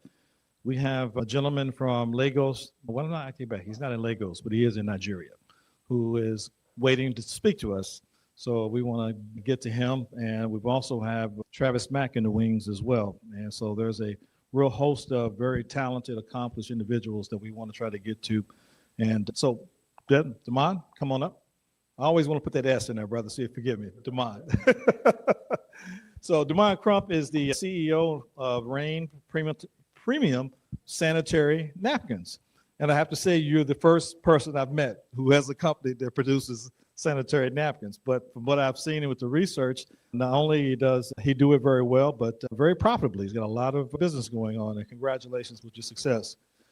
His superpower is influence, the ability to move people to action based upon character and integrity. And so, again, we're going to get 90 seconds of one thing that has made him, successful, that he'll share that maybe you might be able to apply to your life. That one thing, first of all, thank you, good brother. Thank you. I appreciate this. That one thing for me is mastering adversity. That's one thing that I've learned with entrepreneurs. It's real and it's going to happen. And a lot of us don't like to talk about it. And learning how to conquer and deal with adversity is the difference between you making it and not. And for me, it taught me three things in the midst of adversity. Number one, it shows you where you are with God. Number two, it exposes where you are really with you. You're not who you think you are. And number three, it exposes people to you. Because it's always all good when everything is going well. But the blessing in adversity, which I learned to embrace, was it started separating and showing me. So now when it comes, I smile, I love it, I embrace it, because there is some exposure that's on the way. So thank y'all for having me all the way from Atlanta. Appreciate it. Thank you, man. Thank you. Okay. So one of the things I want to do, just take 20 seconds to do this. Join me, if you will, and I want everybody to do two things. One, take a moment, take a deep breath. Exhale. One more time. I needed it, but I thought maybe you might appreciate it as well.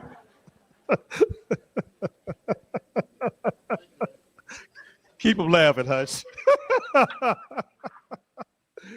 But here's what I really want you to do. So as you know, we've had some technical difficulties, but has it gotten better? Okay, so let's give our technical crew a round of applause. Thank you, Renee, Earl, the crew. all of you, because I know what it's like having to stand in front of everybody while that's going on. And then I got to come and say, okay, guys, so what's happening? Can we fix this? And of course, you know, these folks are very, if you will, passionate, consummate professionals, and they don't like things not showing up the way they were supposed to show up. And I know that. And so I'm happy, and I was really bugged because I wanted to be able to let them shine and do what they do. But as you can see, we've definitely gotten better. One of the things I've also realized too is that everyone who's come on board, their internet hasn't been the very best, and that kind of impacts everything else. And so as continue to kind of learn. But I mentioned to you that we had a speaker from Nigeria. I see that he is in the room with us, keyed up. And Dr. Ike is the president and chairman of the governing council of the Nigerian Institute of Public Relations from Abuja. Did I pronounce that right, Madison? Okay. I'll turn to my African friends to check when I'm. And his superpower is the ability to communicate effectively and paying attention to detail. And so I've asked a couple of our particular speakers to share a little bit more. And I've asked Dr. Ike if he would take 3 minutes and give us a little bit of his wisdom and knowledge and his experience. Ike, it's all yours, sir. Thank you very much. It's been very exciting listening to all of you. I'm very blessed. I must say that in the course of my 40 years of being involved in leadership and communication, quite a number of things have been prominent. First, I came from a background of a very humble parenthood. I lost my mom when I was 3 months, and I lost my dad when I was 12 years. So, and I'm 58 today. So you can imagine that I've been on a journey of 46 years. Instead of becoming a retrogression, helped to push me to where I have come today. And I'm very, very grateful for the kind of experience that I have. I've worked in many places. I have served in government. I have served in private sector. I have served in civil society. And I lead a home church in Nigeria. 5 things stand very critical in the course of my experience over the past 40 years. And I would like to share these 5 with you. First is the power of hope. I discovered that one of the things that stand out for any man is the issue of giving hope. I remember very clearly that it was Napoleon Bonaparte that said that leadership is the game of hope. A leader must always give hope to those that he's following. So I identified this early in the day, and I never gave up. I became very resilient, hoping against all hopes that I will succeed. Secondly, the power of honor. I learned very early in life to honor people. Nothing advances the cause of humanity beyond honor. When you honor people, people will naturally honor you. So I identify this as a very important component, and it has been very helpful to me. Number 3, the power of legacy. I discovered that there is a whole lot of difference between legacy and achievement. Achievement simply comes. There are things that sometimes could be momentary, but legacy outlives you. And I keep encouraging those that I work with and those who are working with me that beyond anything, you must live a life of legacy. Legacy is what speaks for you after you are gone. Either when you are in an office, which I have occupied a number of times, but it is your legacy that speaks for you after you are gone. Even when you are late and you have left this world, it is your legacy. Just this morning, we went to celebrate the legacy of the founder of independent television and radio station in Nigeria, a man who invested so much. Today he's gone, but his legacy still speaks for him. 4 is the power of partnership. Dr. Nelson Adams spoke so well when he talked about collaboration. Nobody is enough to do it alone. The power of collaboration is one area that has helped me in the course of my work. And the last one is the power of reputation. I learned early that reputation is a capital. As a matter of fact, I always say that your reputation is your core asset. Whatever you are doing, don't you ever joke with your reputation, because your reputation is what speaks for you when you are not in the room. That is what speaks for you when you're out of sight. Your reputation is a great capital. It's a great asset. These 5 things have shaped me, and I consider them very powerful in the order of hope, honor, legacy, partnership and collaboration, and finally, reputation capital. And I want to say that one of the things that attracted me in what you are doing is that I checked and I discovered that you value reputation, you value honor, you value hope, you value legacy, and you value partnership. When I saw these 5 essential elements, I knew very clearly that what ICABA is doing is the way to go. Thank you very much.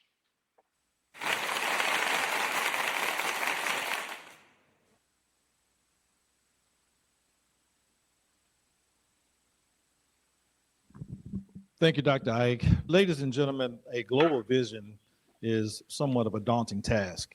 And I remember years ago when I was launching and starting and launching Kentucky's first Black-owned television station, WICABA-TV.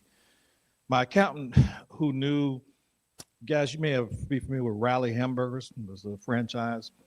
So he was one of his clients, the owner of Rally Hamburgers, who actually was from Louisville, Kentucky, named Jim Thornton.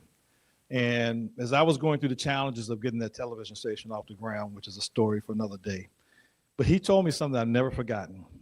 And he said, Hutch, just keep plowing ahead.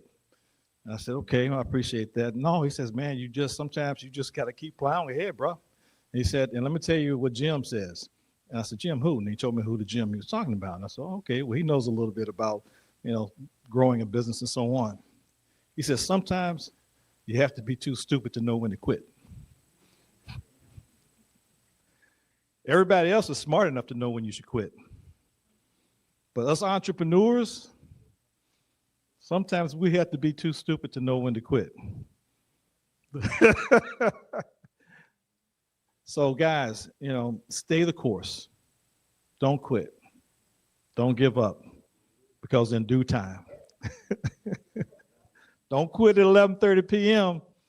and the blessing is coming at midnight. All right, so next we're going to bring up a gentleman named Travis Mack. Travis Mack is the chairman and CEO of multiple companies, including Salex Corporation. He is also the managing partner of Greenwood Storage Fund. He is an expert in mergers and acquisitions, and he is going around the country right now, merging and acquiring with storage facilities in small to medium markets. He is also a defense contractor, but more importantly, he is an ecosystem builder. I've watched Travis both up close and from afar and have tremendous respect for his commitment. And I remember the first time he and I had lunch, which was actually up here at the Tower Club. And he said something to me and I'll never forget it. And he said quite simply, hey man, I'm not here to talk. What are we going to do? And I got to tell you, in South Florida, there's a little conversation that goes on from time to time, not as much doing sometimes. So Travis, if you would come on up and share some words of wisdom, and then we're going to get to the rest of our honorees here in person. And we thank you for your patience. We know we're running over. If you have to leave, we will be respectful of that. But I think you're going to miss something if you do. So hang tough. And Travis, it's all yours, sir. Thank you, sir. Thank you. All right. Well, good afternoon, everyone. Thrilled to be here. Hey, how you doing? Well, look, excited. Anytime that Hutch calls me up and says, "Hey, you know what? We want you to come out. We want you to say a few things, to the audience." I'm absolutely thrilled to be able to do so and come by. So, I want to start by saying, Hutch, how dare you put me behind icons? All right, like Dr. Adams, we appreciate you. Rudy, we appreciate you, absolutely. And everyone else that has come before me. It is an honor and a privilege to share the stage with you. And honestly, just to be in the same room with you is really important. So please, can we just give a real quick round of applause for some of our honorees? All right, so let's get this thing started. Little country boy from East Texas. I heard McKinney, Texas was in the house, right? I'm originally from a little place called Longview, Texas, where the cows are big and the mosquitoes are bigger. But again, thrilled to be here, wanting to share a few words about ecosystem. And because that's what we're all in here for, honestly, right? Is to continue building that. So let me talk to you about building ecosystems for growth, wealth, and leadership in the African American community. Can we do that? Let's have a conversation. So let's begin with the truth. We already know, but rarely say out loud. Talent is evenly distributed, and recently, knowledge is ubiquitous, but opportunity and access is not. Our community has never lacked brilliance, innovation, or ambition. What we've lacked consistently, though, are ecosystems that multiply those gifts into generational power. You see, individuals can make history, but only ecosystems can sustain it. Think about it. Every major transformation, Silicon Valley, Wall Street, Hollywood, wasn't built on raw talent alone. It was built on interconnected systems of education, mentorship, funding, ownership, systems that recycle capital, systems that reward collaboration, systems that convert ideas into institutions. That's what we're here to talk about. Building ecosystems for professional and entrepreneurial growth, for wealth creation, and for leadership that lasts. So I want a little audience participation. I want you guys sitting there watching me talk all day. We're going to participate. So raise your hands, and I want you to leave your hands up, right, as we go. I want you to raise them, and I want everybody to look around the room, and I want you to identify. Because we are here in this room, again, to create ecosystems. So I'm just going to go down a laundry list of stuff, right? And if you don't make the attempt to know that individual that's in your span of where you may need the support, that's on you, right? That's on you. So here we go. Where are my attorneys at? Attorneys, raise your hand. Right? All right. How about doctors? How about doctors? Doctors, raise your hand. There you go. Look around.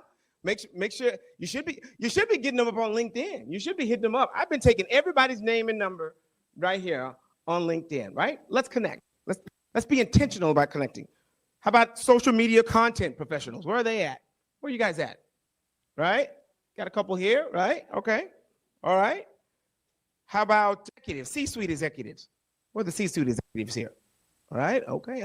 I'm looking too, because I'm going to talk to you after this as well. All right. How about private equity venture capitalists? Where are my private equity folks at? I'm going to raise my hand. All right. Private equity folks? All right. How about my debt providers, my banks? Where are the banks at? Banks, raise your hand. That's it. Debt provider. There you go. Look around. All right. How about my artificial intelligence and automation experts? Mark, where you at? Raise your hand. He's the real deal, by the way. How about my accountants? Right there. Good seeing you, accountants. We love our CPAs. How about my financial services providers? All right. Look at there, right? We are making some headway. How about teachers? Outstanding, my teachers in the room. How about my insurance specialist? Anybody in the insurance realm? All right, outstanding. Very important. Doing estate planning, absolutely, right? How about my government executives?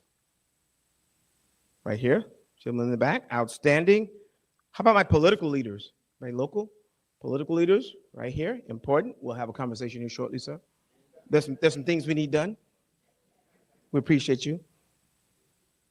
Last but not least, how about ICABA worldwide? Where's ICABA worldwide at? Everybody should be raising their hands. You should be a part of this. That's essentially what we're here to do today, right? So, and I'm sure I missed some verticals, absolutely. But that's the point of us being here and creating this. So here is our start to building our ecosystem. I don't ever want to hear that I don't know anybody that looks like me that doesn't do this or that doesn't do that. Because in this room, it was identified. Fair enough?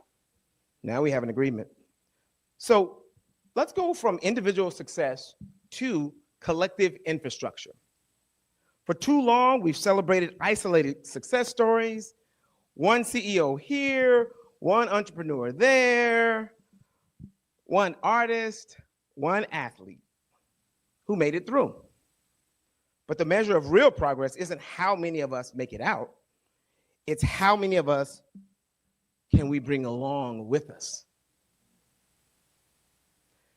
Building ecosystems means replacing siloed achievement with shared risk and advancement.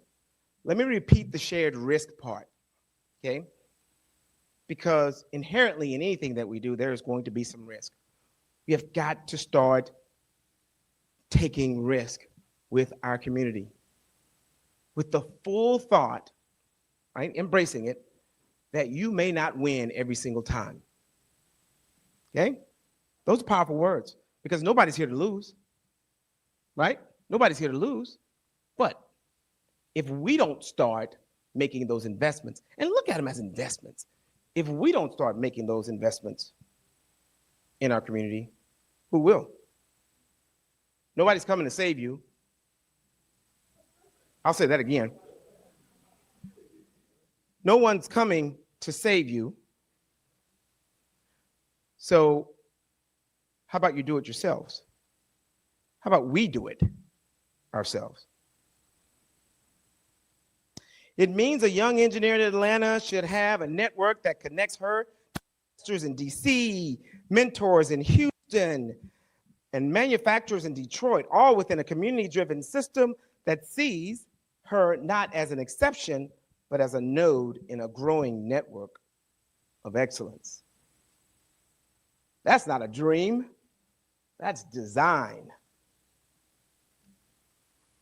That's what ecosystems do. Professional growth as the foundation. Let's start with professionals, the backbone of every ecosystem. Corporate America has more African-American professionals than ever before, but without connection, advancement can still feel like survival. We need professional ecosystems that exchange knowledge and opportunity, peer-to-peer, company to company, city to city. Full stop. Imagine if mentorship programs didn't just guide, but also sponsored. If internal networks didn't just celebrate diversity, but built pipelines for ownership, board seats, and venture partnerships. Growth happens when we create environments where talent compounds, not compete. We circulate capital within our community, and we support worthy initiatives that stimulate and doesn't denigrate community. I swear sometimes We praise the wrong shit. And it bothers me. Hutch, I know you're going to edit that part out. But I'm so passionate about this particular topic. Now let's talk about entrepreneurship. Business ownership is the most direct path to wealth creation, yet African Americans only own about 2% of US employer firms, a statistic that has barely moved in 30 years. That's depressing. That's not a capability problem. That's a connectivity problem. We need capital ecosystems that understand our culture, our communities, and our constraints, angel networks, micro lenders, venture firms, and community banks designed not to extract, but to empower. We need accelerators that don't just teach you how to pitch, but teach you how to scale. Courtney, congratulations on that exit, girl. That's important. Let's talk about exits. Want to throw a party? Throw an exit party. Fair enough? Want to go to the club, make it rain? Throw an exit rain party. Okay? Procurement pipelines that don't stop at promises but convert into contracts. And a shared philosophy that success isn't truly success until it's circulated. Wealth is not just money. It's agency. The ability to make choices that shape the future. True wealth ecosystems circulate dollars within the community through real estate, private equity, partnerships that recycle value instead of leaking it. We leak more dollars out of our community, except circulating it to individuals that look like me and you within our community. One day, right? One day. Every dollar that stays local multiplies impact. Every business that hires locally expands opportunity. Every investor who believes in Black founders shifts the economic center of gravity. And here's the math. If Black business ownerships reach parity with the population, it could add over 1.6 trillion in new revenue to the US economy. That's not charity, that's strategy. Ecosystems don't build themselves. They need leadership, bold, collaborative, and strategic leadership. Leadership that isn't afraid to think long-term. Leadership that builds not just platforms, but pathways. Leadership that doesn't chase attention, but builds institutions that outlive the founder. Get your kids ready. Get your family ready. Drive structure within your families. Drive organization within your family. Be that person for your family. You're not going to be liked. I'm not encouraging you to be liked. But what you are doing is getting those generations that are down the line getting ready. We need leaders who sit at every table, corporate, governmental, entrepreneurial, and commit to one question. How do we make this system self-sustaining for our community? Because without leadership, ecosystems collapse. With it, they thrive and replicate. So my call to action. So where do we start? We start by connecting. Connect. You're here. Might as well meet everybody. You're here. We start by connecting what we already have. Professionals with entrepreneurs, capital with creativity, experience with emerging talent, institutions with innovators. We start by building coalitions that cross industries, generations, and geographies, by sharing data, best practices, and resources, by mentoring forward, investing back. We must lean forward, stop talking, start doing. I am tired of hearing the outrage. Start putting a plan of action together. Enough talk, take action. Each of us holds a piece of the ecosystem. The task before us is to link them. In closing, we are at an inflection point. Technology, culture, capital are converging faster than ever before.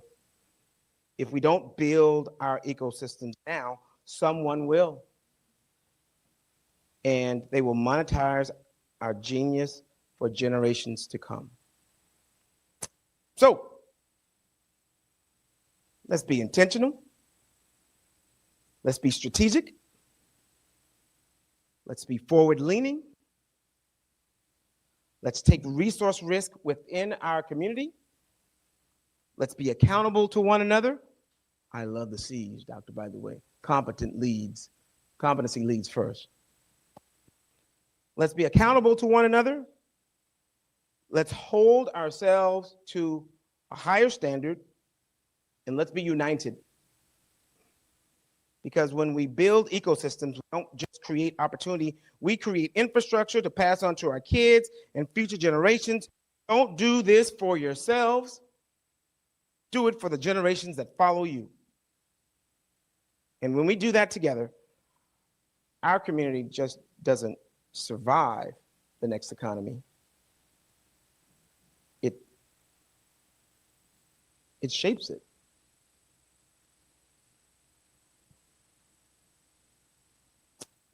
The passion that you hear in my voice is from a struggle that I fight every single day. Can't do it all by myself. Don't want to do it all by myself. But I try each and every single day to do a little bit. 1% better every day. That's all I ask for myself. Better every single day. And building that ecosystem starts here, Hutch. Absolutely. Please follow me on LinkedIn, Travis T. Mack. I'm here. Reach out. Got an idea? Let's talk. I love ideas. And on Instagram, travis.mack.ceo. And from the bottom of my heart, I thank you and I thank ICABA for bringing us all together and helping us build that ecosystem.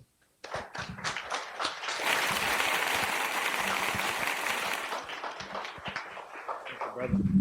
Appreciate you, man. And what you guys don't know, Travis has been up since 4 o'clock this morning trying to get a flight out of Dallas to get here. Okay, so his journey was not quite so easy. And so thank you, Travis, so much for your words of wisdom, but for what you do, because I know you walk the talk, and that is just so very important. So what I want to try to do now is I'm gonna speed this thing up, and I've had a couple of texts come to me and say, Hutch, you know, how can we kind of cut some things out and make this go? But you know, guys, it's really hard to cut anything out when you're talking about recognizing people. And so, you know, and particularly when they've made the effort to be here, okay? So again, kind of with me, but what I am going to try to do is we're going to try to move a little faster. So maybe reduce maybe a little time, but move a little bit faster. So what I want to do, I want to call up, I know John Gibson had to go. Samad Davis, are you here? Okay. And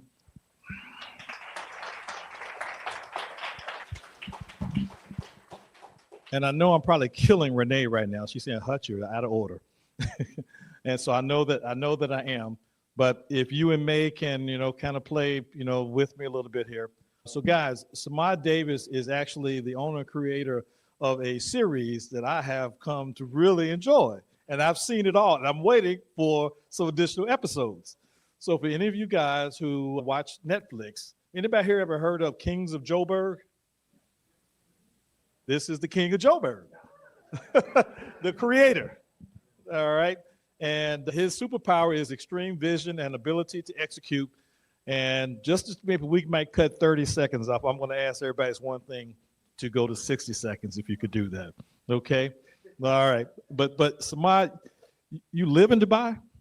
Or you live a few places? Well, he's come a little bit further than most, so I'm going to give him his 90. Okay, Samad. Thank you so much for having me. Gabrielle, thank you for including me in this. I think you guys are doing some amazing work here, and I'm honored to be amongst so many great people. This is not, the life of an entrepreneur is not easy. So I'm in a few things. I'm in film and television. I finance, produce, distribute film and television content globally. I've been in that space 28 years, but I'm also in mining. I've been working across Africa for 18 years now, 22 different countries.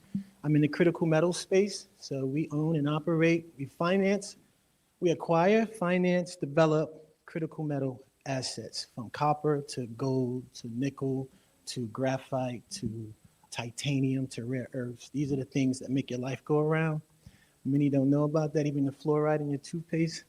But the point is, I love this whole concept as the Global 100. I think as Black people, it's very important for us to think globally and actually roll up our sleeves and invest, partner, collaborate with companies, people in different countries. I think if we take our capital, our knowledge, and we marry that across Africa and not just think about us as African Americans, or when you think about Africa, tribalism kicks in, Nigeria versus Congo versus South Africa versus, we're all the same people. And the moment that we collaborate and put our knowledge together, put our resources together, we can do so much. And we all know what's going on in this country. I'm not bad-mouthing this country. We love this country as well, right? But the world is a big place, and there's so many opportunities out there. I run seven companies in 7 countries just from this concept that I'm telling you right now. And I think I would love to connect with everybody in this room one way or another. So thank you very much. I'm honored to be here once again. Thank you. Thank you. I do want to say this because I am extremely conscious about the fact that many of you have come and made efforts to be here. And I'm not wanting by any stretch to diminish any of that. So we want to continue, and we're going to do that. And one of the things you're seeing, that there are some outstanding people in this room. So I think you may find that the time being here will be worth it, the people that you are getting a chance to meet. The next person I want to ask to come up is Dr. Tisha Rowe. And Dr. Rowe is here from Houston, and she is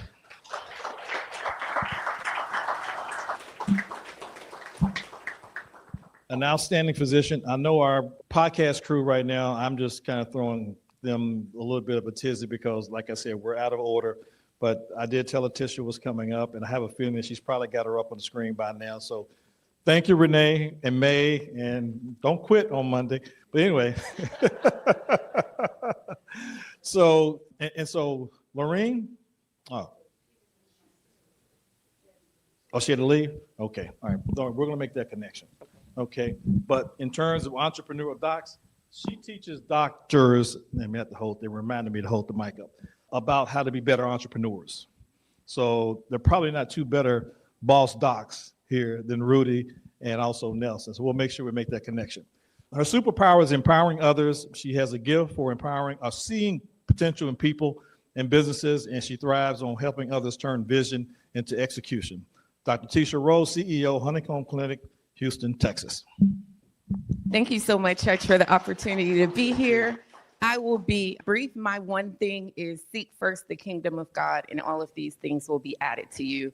With 12 years of higher education, MD, MBA, so inspired by the doctors in the room. There's always a right answer, but the right answer comes from God. Everything I've done that I trusted God in my intuition when man said, this is not the right move. I started a telemedicine company in 2014. People said, no one will ever pay you to see the patients virtually. Look at where we are now. Now doing a co-working space, but I just want to recognize my mother in the back of the room and use my 60 seconds from that. Entrepreneur from Jamaica came here, and we stand on the shoulders of giants. So every day when I get up, I think if she can do what she did, then I have to take it farther. And what can I do? And we as African Americans, we can own healthcare, and that is my goal, is to help us do that. Kathy Hughes, the only Black woman publicly traded. We have to change that. So I just want to use my 60 seconds to say, I'm so inspired by the room and everything here, but it's time for movement and it's time for action, and we can do that together. And the last thing I want to say is my son Chase, 14 years old, not here today. He said, Mom, do you know that you are from the most dangerous city in all of Florida? And I said, whatever. And he showed me the video. No, Mom, I'm serious. And he pulled up the YouTube. I'm from Opelika, born, raised, and proud. But it is. And I could not have overcome those circumstances and be standing before you today without God. So before you go to Instagram, before you go to LinkedIn, open the Bible, and the guidance for us is in there. It's not just preachy, it's not just word. It tells you. And I ask God every day, tell me how to move. Thank you for the opportunity.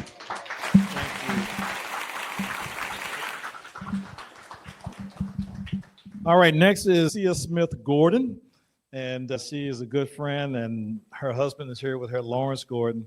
And so, Celicia, come on up. And Celicia is an attorney. She's the managing partner of the law offices of Celicia Smith Gordon.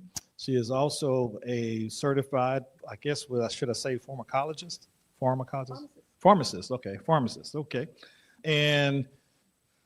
But where she really excels is in civic and community leadership.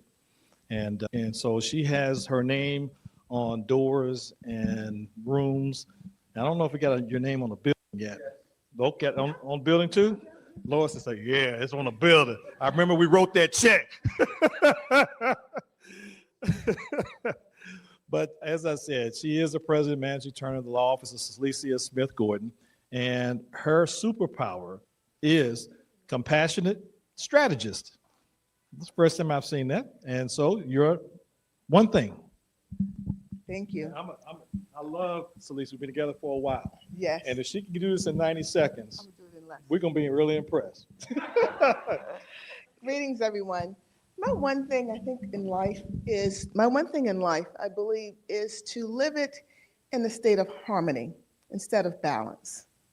Harmony for me, and it's taken some time to learn this, it's like a conductor of an orchestra who knows the specific instruments that need to be heard and knows when to listen or stay the others, and then knows when to bring them in collectively. In life, we need to know when to listen and focus on our own voices, but also know when to hear others and when to tune them in and when to tune them out, so that we stay focused and stay balanced. That has definitely helped me strategically in collaborating with others and intentionally knowing who to bring in my life and who to know of. There's a difference between the two. Life is short. My legacy is it's my investment in others. My harmony in life is my key to success and enjoyment in my life professionally and personally. I leave you with that. Thank you.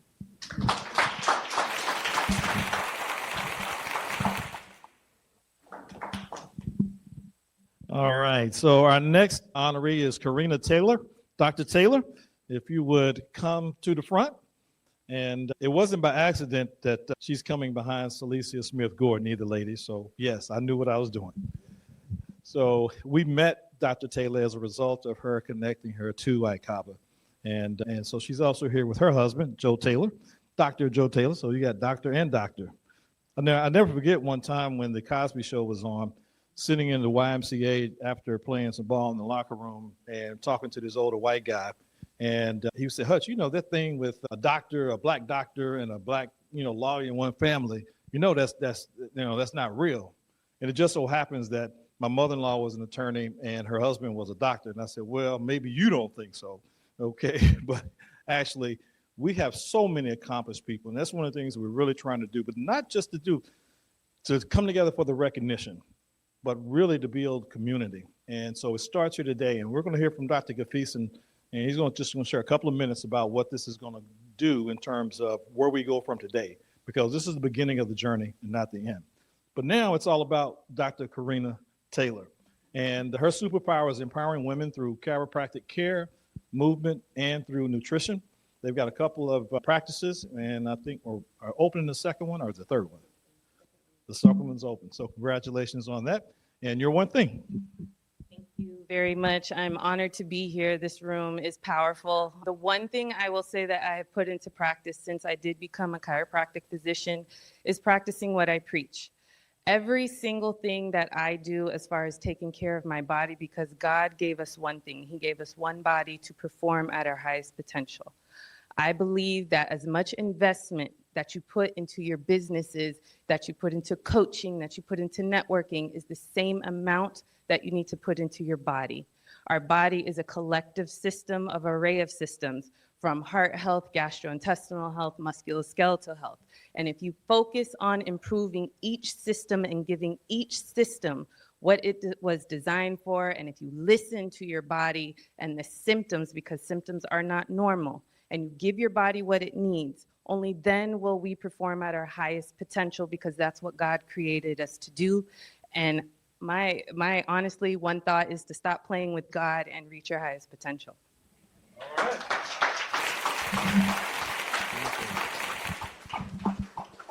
I think that dictates an amen.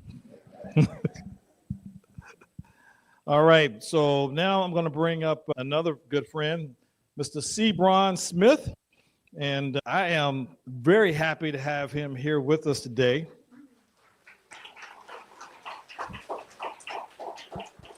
Albeit a little surprised, as I've already told him, because he had told me that he and his wife were going on vacation, and so I didn't think he was going to be here.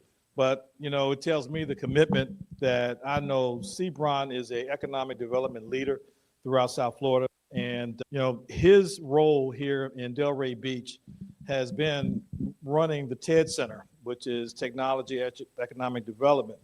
And he's also a very passionate civic leader. And so, you know, I am just really so proud to be a part of his universe, because he is impacting people every day all throughout South Florida. And so, ladies and gentlemen, it's my pleasure to ask for one thing from my friend Thrivin Smith that has made him so successful that he can share with the rest of us, besides he's one of the snazzy dresser. Thank you, Hutch. And thanks to all the honorees that's here today. My one thing, Hutch, is the ability to develop relationships, trusting, lasting, successful relationships.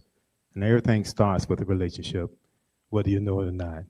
And one thing I really focus on is making sure that those relationships last. I run a nonprofit. So for those of you who know how nonprofits function, we ask for money. And that's how we survive. So people do business with people they know, like, and trust. So unless you get to know someone, my father told me a long time ago, son, it's important that you get to know people. But he says it's more important that people know you, because people do business with people they know, like, and trust. So I'll leave that with you, Charles Hutch, and thanks a lot for all the accolades. Thank you.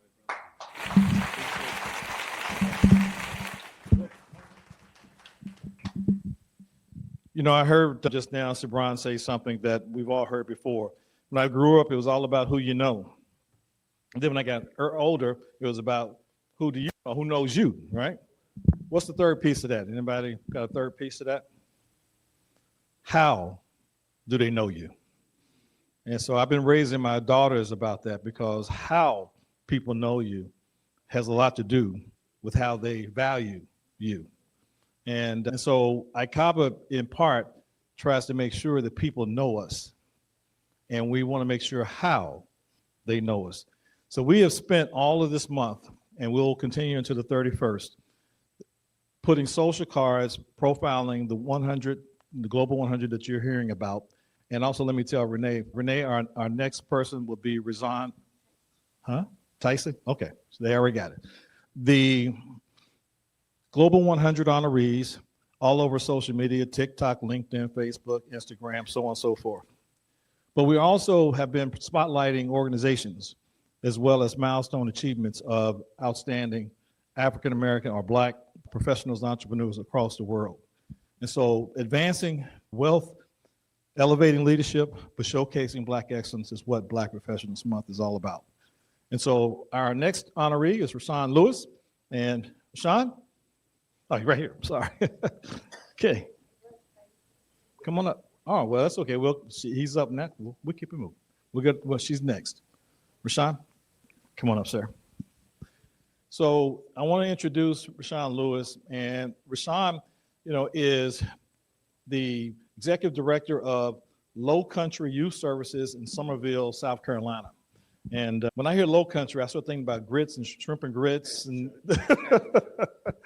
his superpower is seeing the bigger picture and doing everything he can to move the needle in order to create that work. And so 90 seconds, one thing, and we really appreciate you being here. I'm very conscious, and I guess I may be overdoing it, but those folks who have really traveled, I don't want you to think. And I also want you to know, as I've said to everybody here, we have a new podcast that we started here last month called Thrivin. And one of the things we're going to be doing is bringing you all back for a more engaging, if you will, longer discussion on the podcast. Again, I said to you, this is not a one-shot deal. You're becoming now a part of a community, and this is a community that's an ecosystem that continue to grow. Thank you so much, Hutch. All right, I feel like I can call you Hutch because everybody else called you Hutch. All right, cool.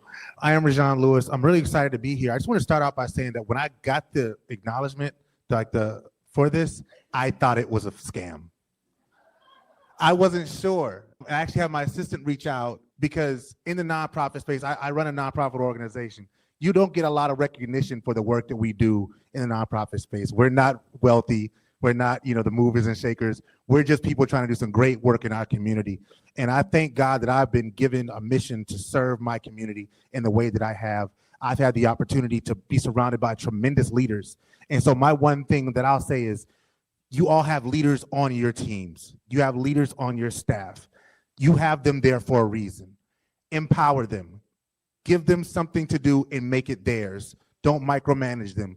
Give them the opportunity to break eggs. That's how you make omelets. There's no omelets that you can make with whole eggs. So let them make mistakes, right? And when that happens, coach them up because that's what they need. Don't throw our people away. We're in a time right now where we are allowing our people to be cast aside because we have very, very small differences. But the truth is that we need every single one of us in the tent.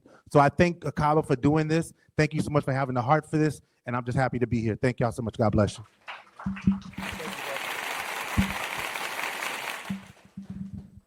Tycely Williams.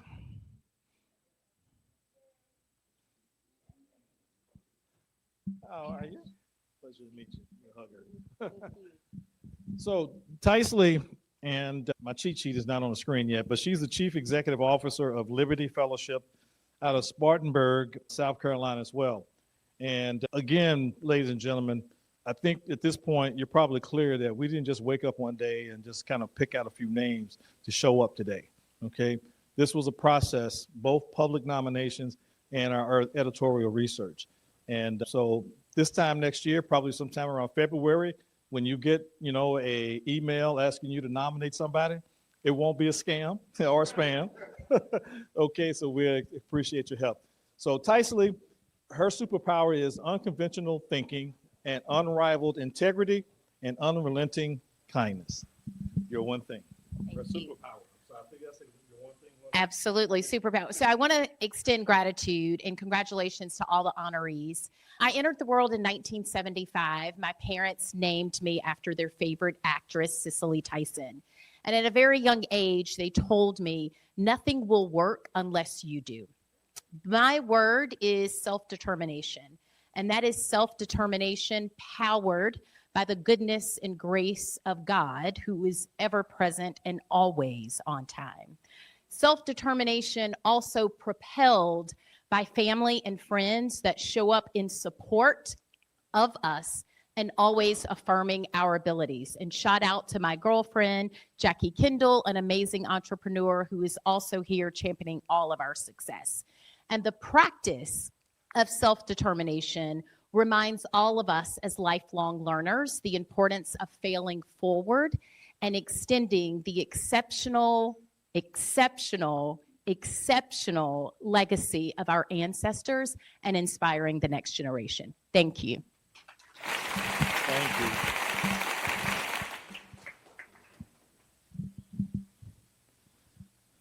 Wow, we've got some great podcasts coming up. That's all I gotta say. We've got some really great people here. And quite honestly, guys, that was part of the strategy. So it's not by accident that I said that. Okay, we're creating a pipeline and a platform because those of you who understand strategy, You can't have a pipeline without a platform. And the field of dreams doesn't work if you don't have a pipeline to bring some people to you. So we've built both now. And so we're very excited about where we're going in the future here. So our next honoree, Selena Bradley, or did I get that? Tanya, I'm sorry, wait. Nope, Selena, I'm sorry. I saw Tanya on my phone, and there's not a Tanya here. Selena.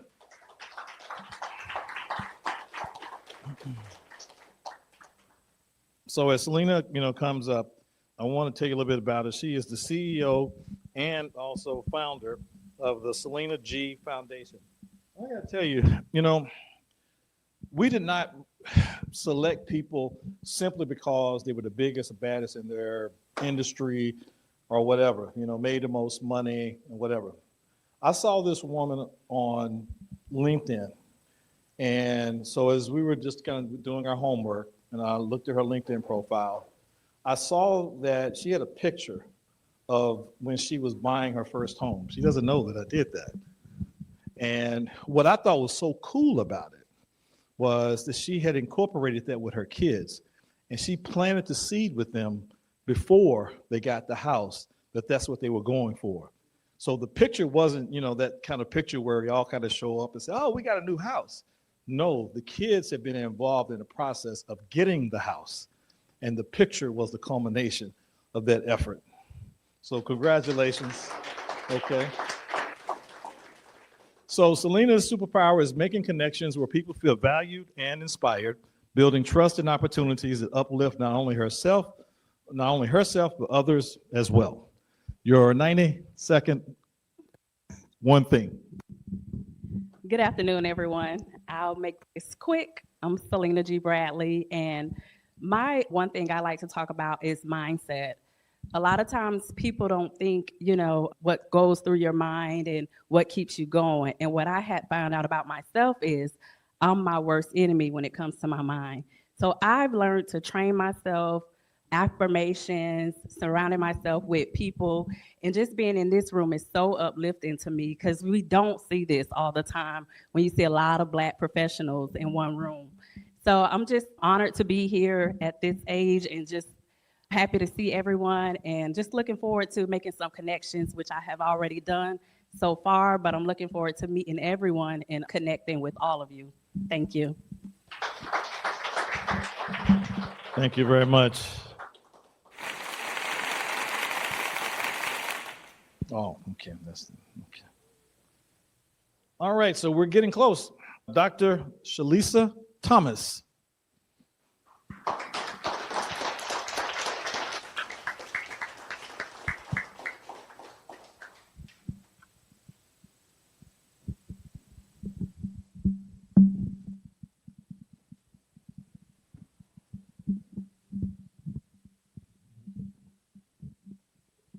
So Dr. Shalisa Thomas is the co-founder of Restore LLC and Mindful Reflections.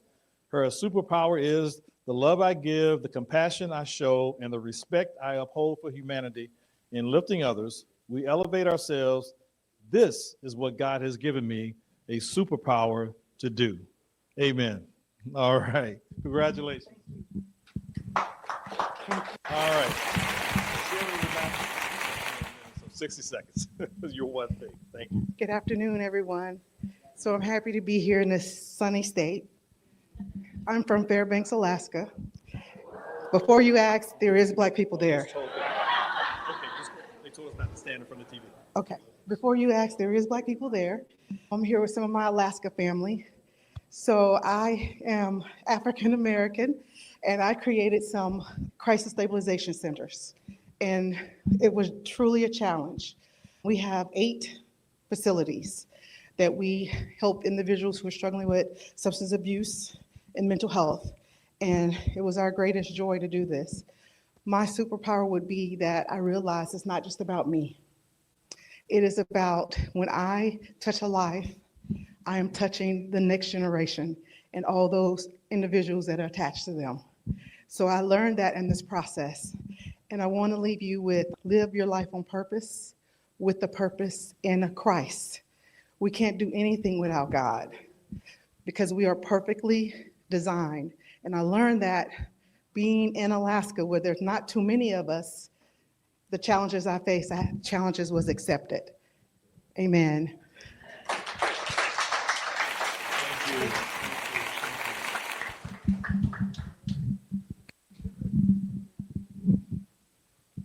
All right, guys, table's getting empty. All right.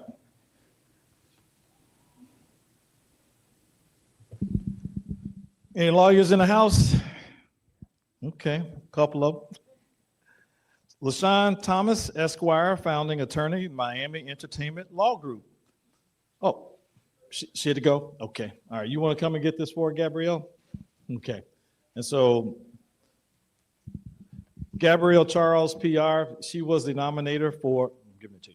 It was the nominator for LaShawn Thomas, and she's going to receive on our behalf and get it back to her and tell her with our thanks and appreciation. Okay? All right.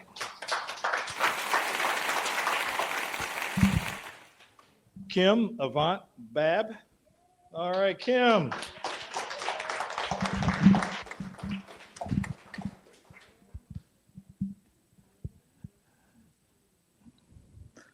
So she comes up, she is a real estate investor, author, and coach, Bab Properties LLC and Legacy Real Estate Consulting LLC from Philadelphia, Pennsylvania.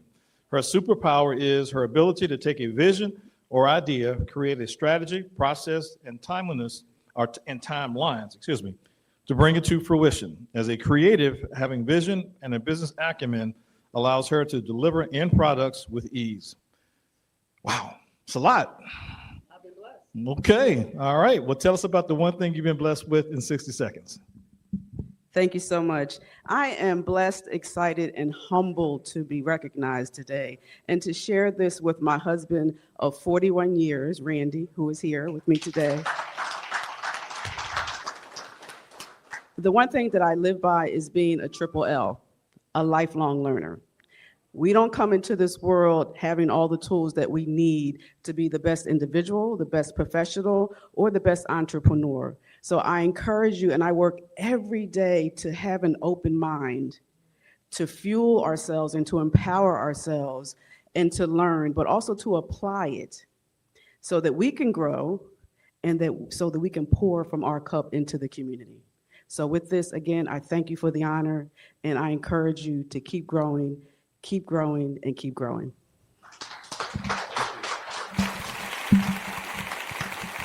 Okay, we've got about 5 more minutes left, guys, so we're really getting close to the end here. At this time, I'd like to introduce also a member of ICABA. He's a Black Professionals Month Advisory Board member, Dr. Madison Gafeson. And I'm going to get this right, Madison. He works for Palm Beach Atlantic University. Inside joke, but he is a data analytics professor by day and a prolific leadership trainer, coach, and consultant the rest of the day, because I won't say by night, because it's the rest of the day. He has trained over 30,000 leaders in the past 10 years, with the vast majority of them being on the continent of Africa. He's part of the John Maxwell Group, and he is the chair of the Global 100, the BPM Global 100 Leadership Collective, and he's here to tell you what that's about.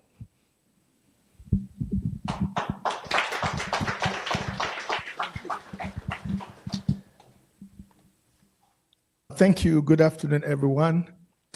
Now, I think by now you notice that the BPM Global 100 is truly global. So I'm representing a small part of that global, right? I just want to say that just listening to all the wisdom that has been in this room, I think you would agree with me that this is a powerful classroom. I mean, as a professor, I can tell you, this is a powerful, powerful classroom that we are living. And so whether you are online, and we want to say thank you to our honorees that are online and the honorees that are in the room today. It's an incredible honor as part of the BPM honors to celebrate all of the individual achievements that we have witnessed here today, celebrating Black excellence and leadership across the globe, like you noticed. So as the chair of the BPM 100 Leadership Collective, I'd like to take a few moments here just to share with you what the collective is and why it's important for you and for me. The BPM Global 100 Leadership Collective was created as an extension of the BPM Global 100 recognition because we believe that honor is not just a moment. We believe that honor is truly a movement.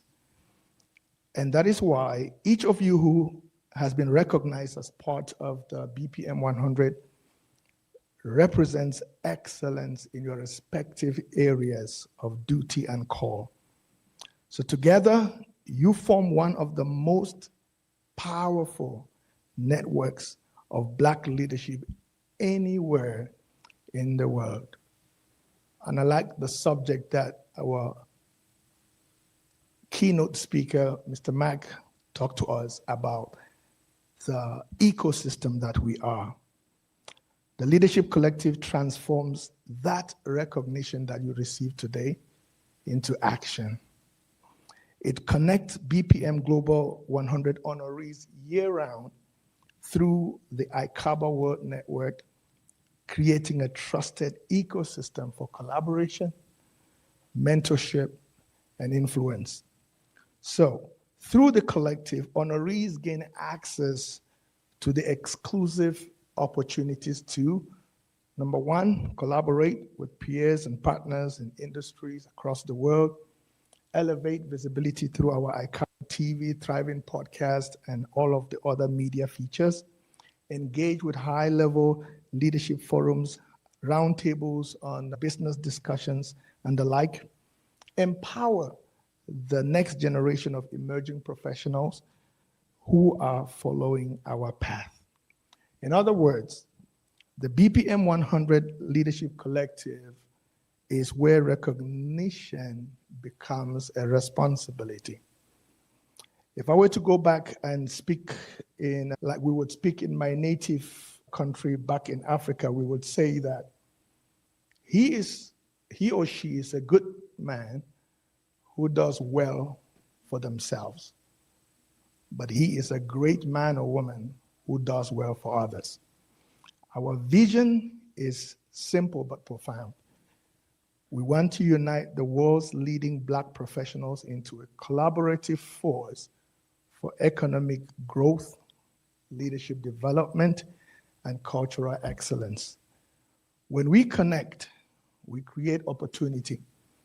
When we collaborate, we amplify impact. And when we lead together, we make change possible. So today, as we honor you and what you have achieved, we also invite you to stay connected and be engaged in our community and be intentional about becoming members of our BPM 100 Leadership Collection. Together, we are building a network, or together we are building not just a network, but a legacy of leadership that is across borders. So welcome to the BPM 100 Collective, and I will say thank you and congratulations once more.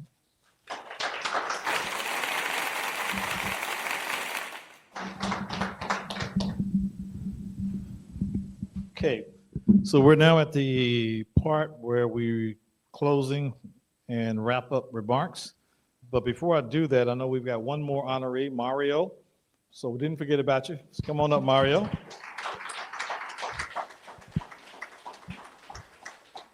And I know I must ask this question, and I hope that I get the right answer. Did we miss anybody? Thank you. Okay. All right. Mario, my brother, where is Gabby? Come up here, Gabby. So, Sherry, Gabby's going to take the picture with Mario. Okay? Okay? Yeah, because, well, I'll tell you what, the three of you all take the picture together. So, Mario is the city clerk with the city of Miami Gardens. And I just took my glasses off and can't read that without. Excuse me. His superpower is his ability to work effectively with people from all backgrounds while remaining impartial and professional. I don't take things personally, which allows him to stay focused, balanced, and fair in every situation. Your 60 seconds, sir.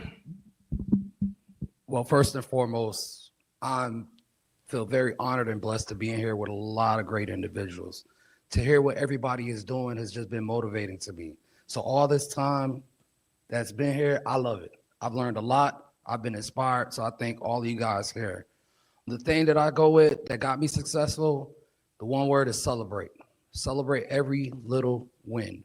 We get too caught up not reaching the goal, but we don't think about the wins for today. You keep thinking about those wins for today, and it's going to motivate you to get to that goal. So celebrate your wins, celebrate your team's win, and everybody be blessed.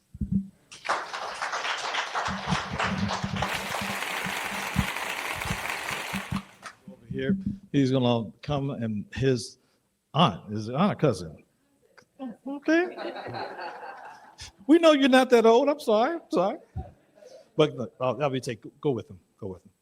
So you all just take a picture. Go ahead. Just take a picture. Listen. Yeah. I mean, she worked very hard to make sure you got in front of us, Mario. And that's why I wanted to come up here to take that picture with you. Okay. And that's the reason why she's Gabrielle Charles PR. Okay. All right. We have one other person online that I've been informed about.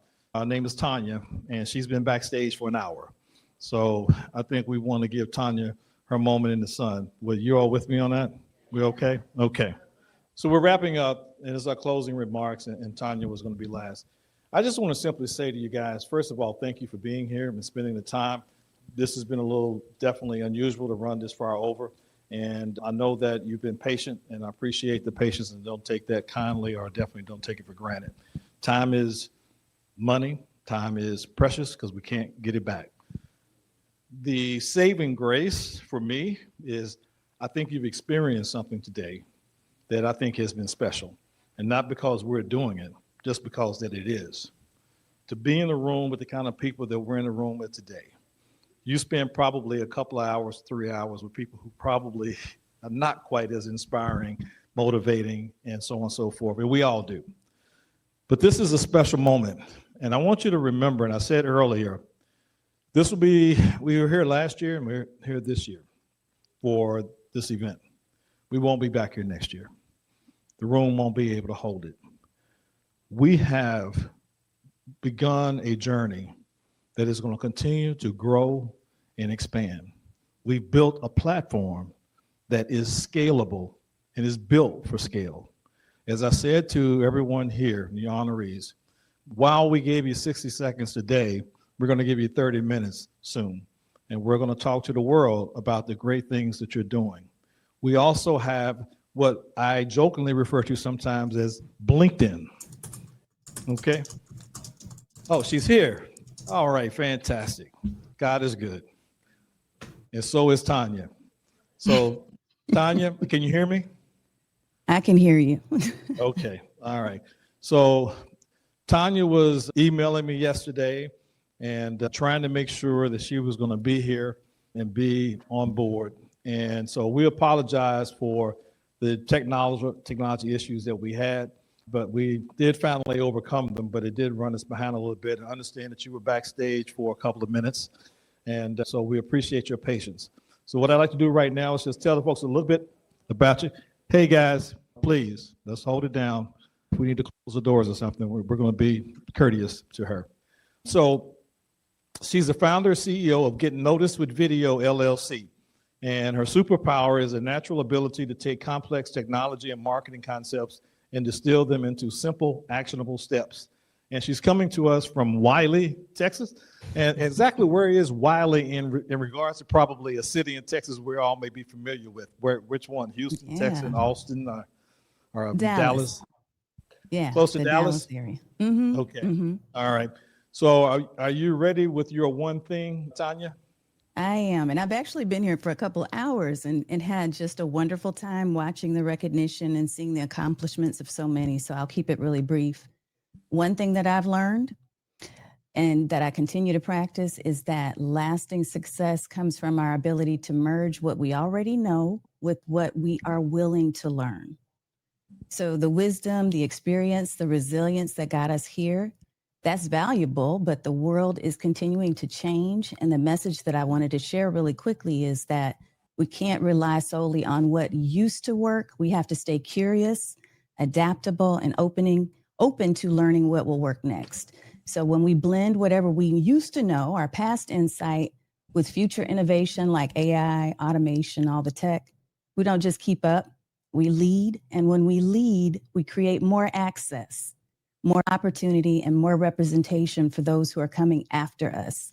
So I just wanted to leave that with you. Keep learning, keep experimenting, keep evolving, keep winning, because our greatest success isn't just what we've achieved, it's how we keep growing together. So thank you again for this incredible honor, and thank you for the time.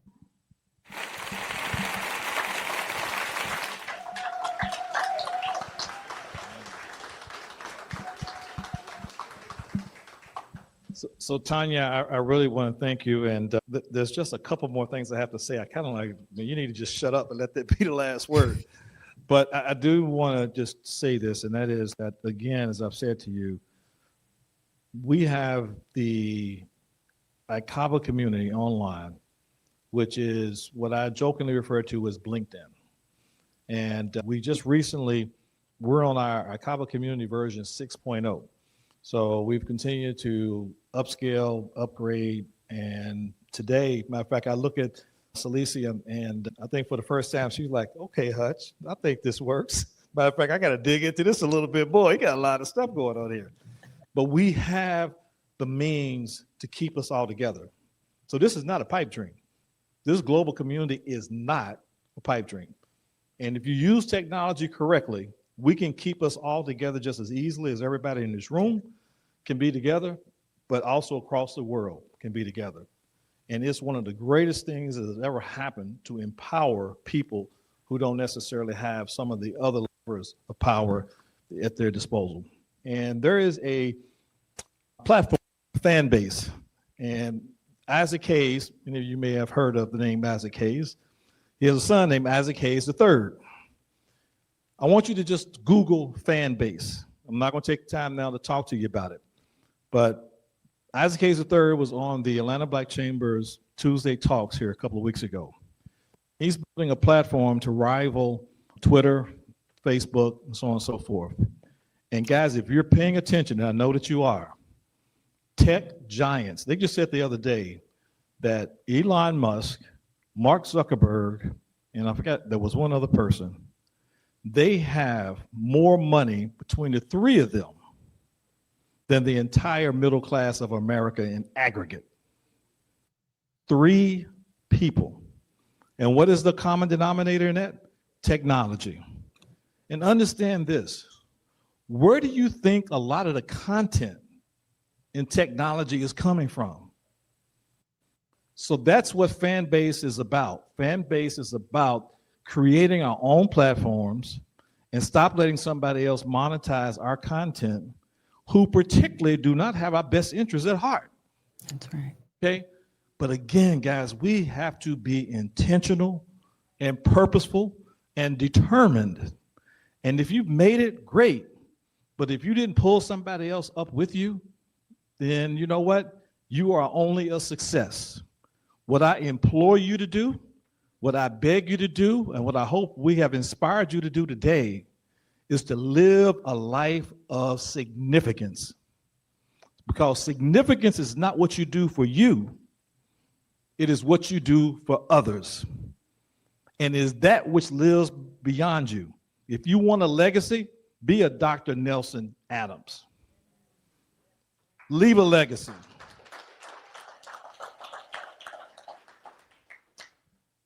My last words to you is this. My mother was a social worker. My dad was an entrepreneur. And I've become a social impact entrepreneur. Figure out how that happened, right? Father started the first black bank in Louisville, or in Kentucky, actually. And my mother raised a very successful charity out of our garage and our living room table, our dining room table, which turned into their own building and having significant impact. And she was fond of saying, at the end of board meetings and sometimes in speeches. And this is the closing words I'm leaving with you today.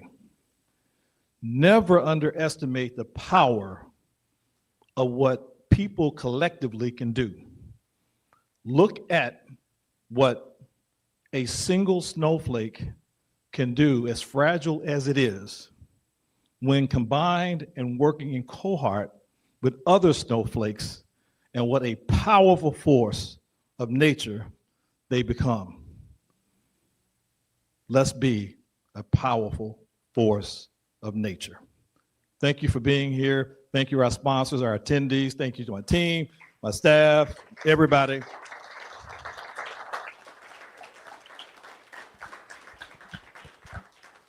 And thank God for answering prayers.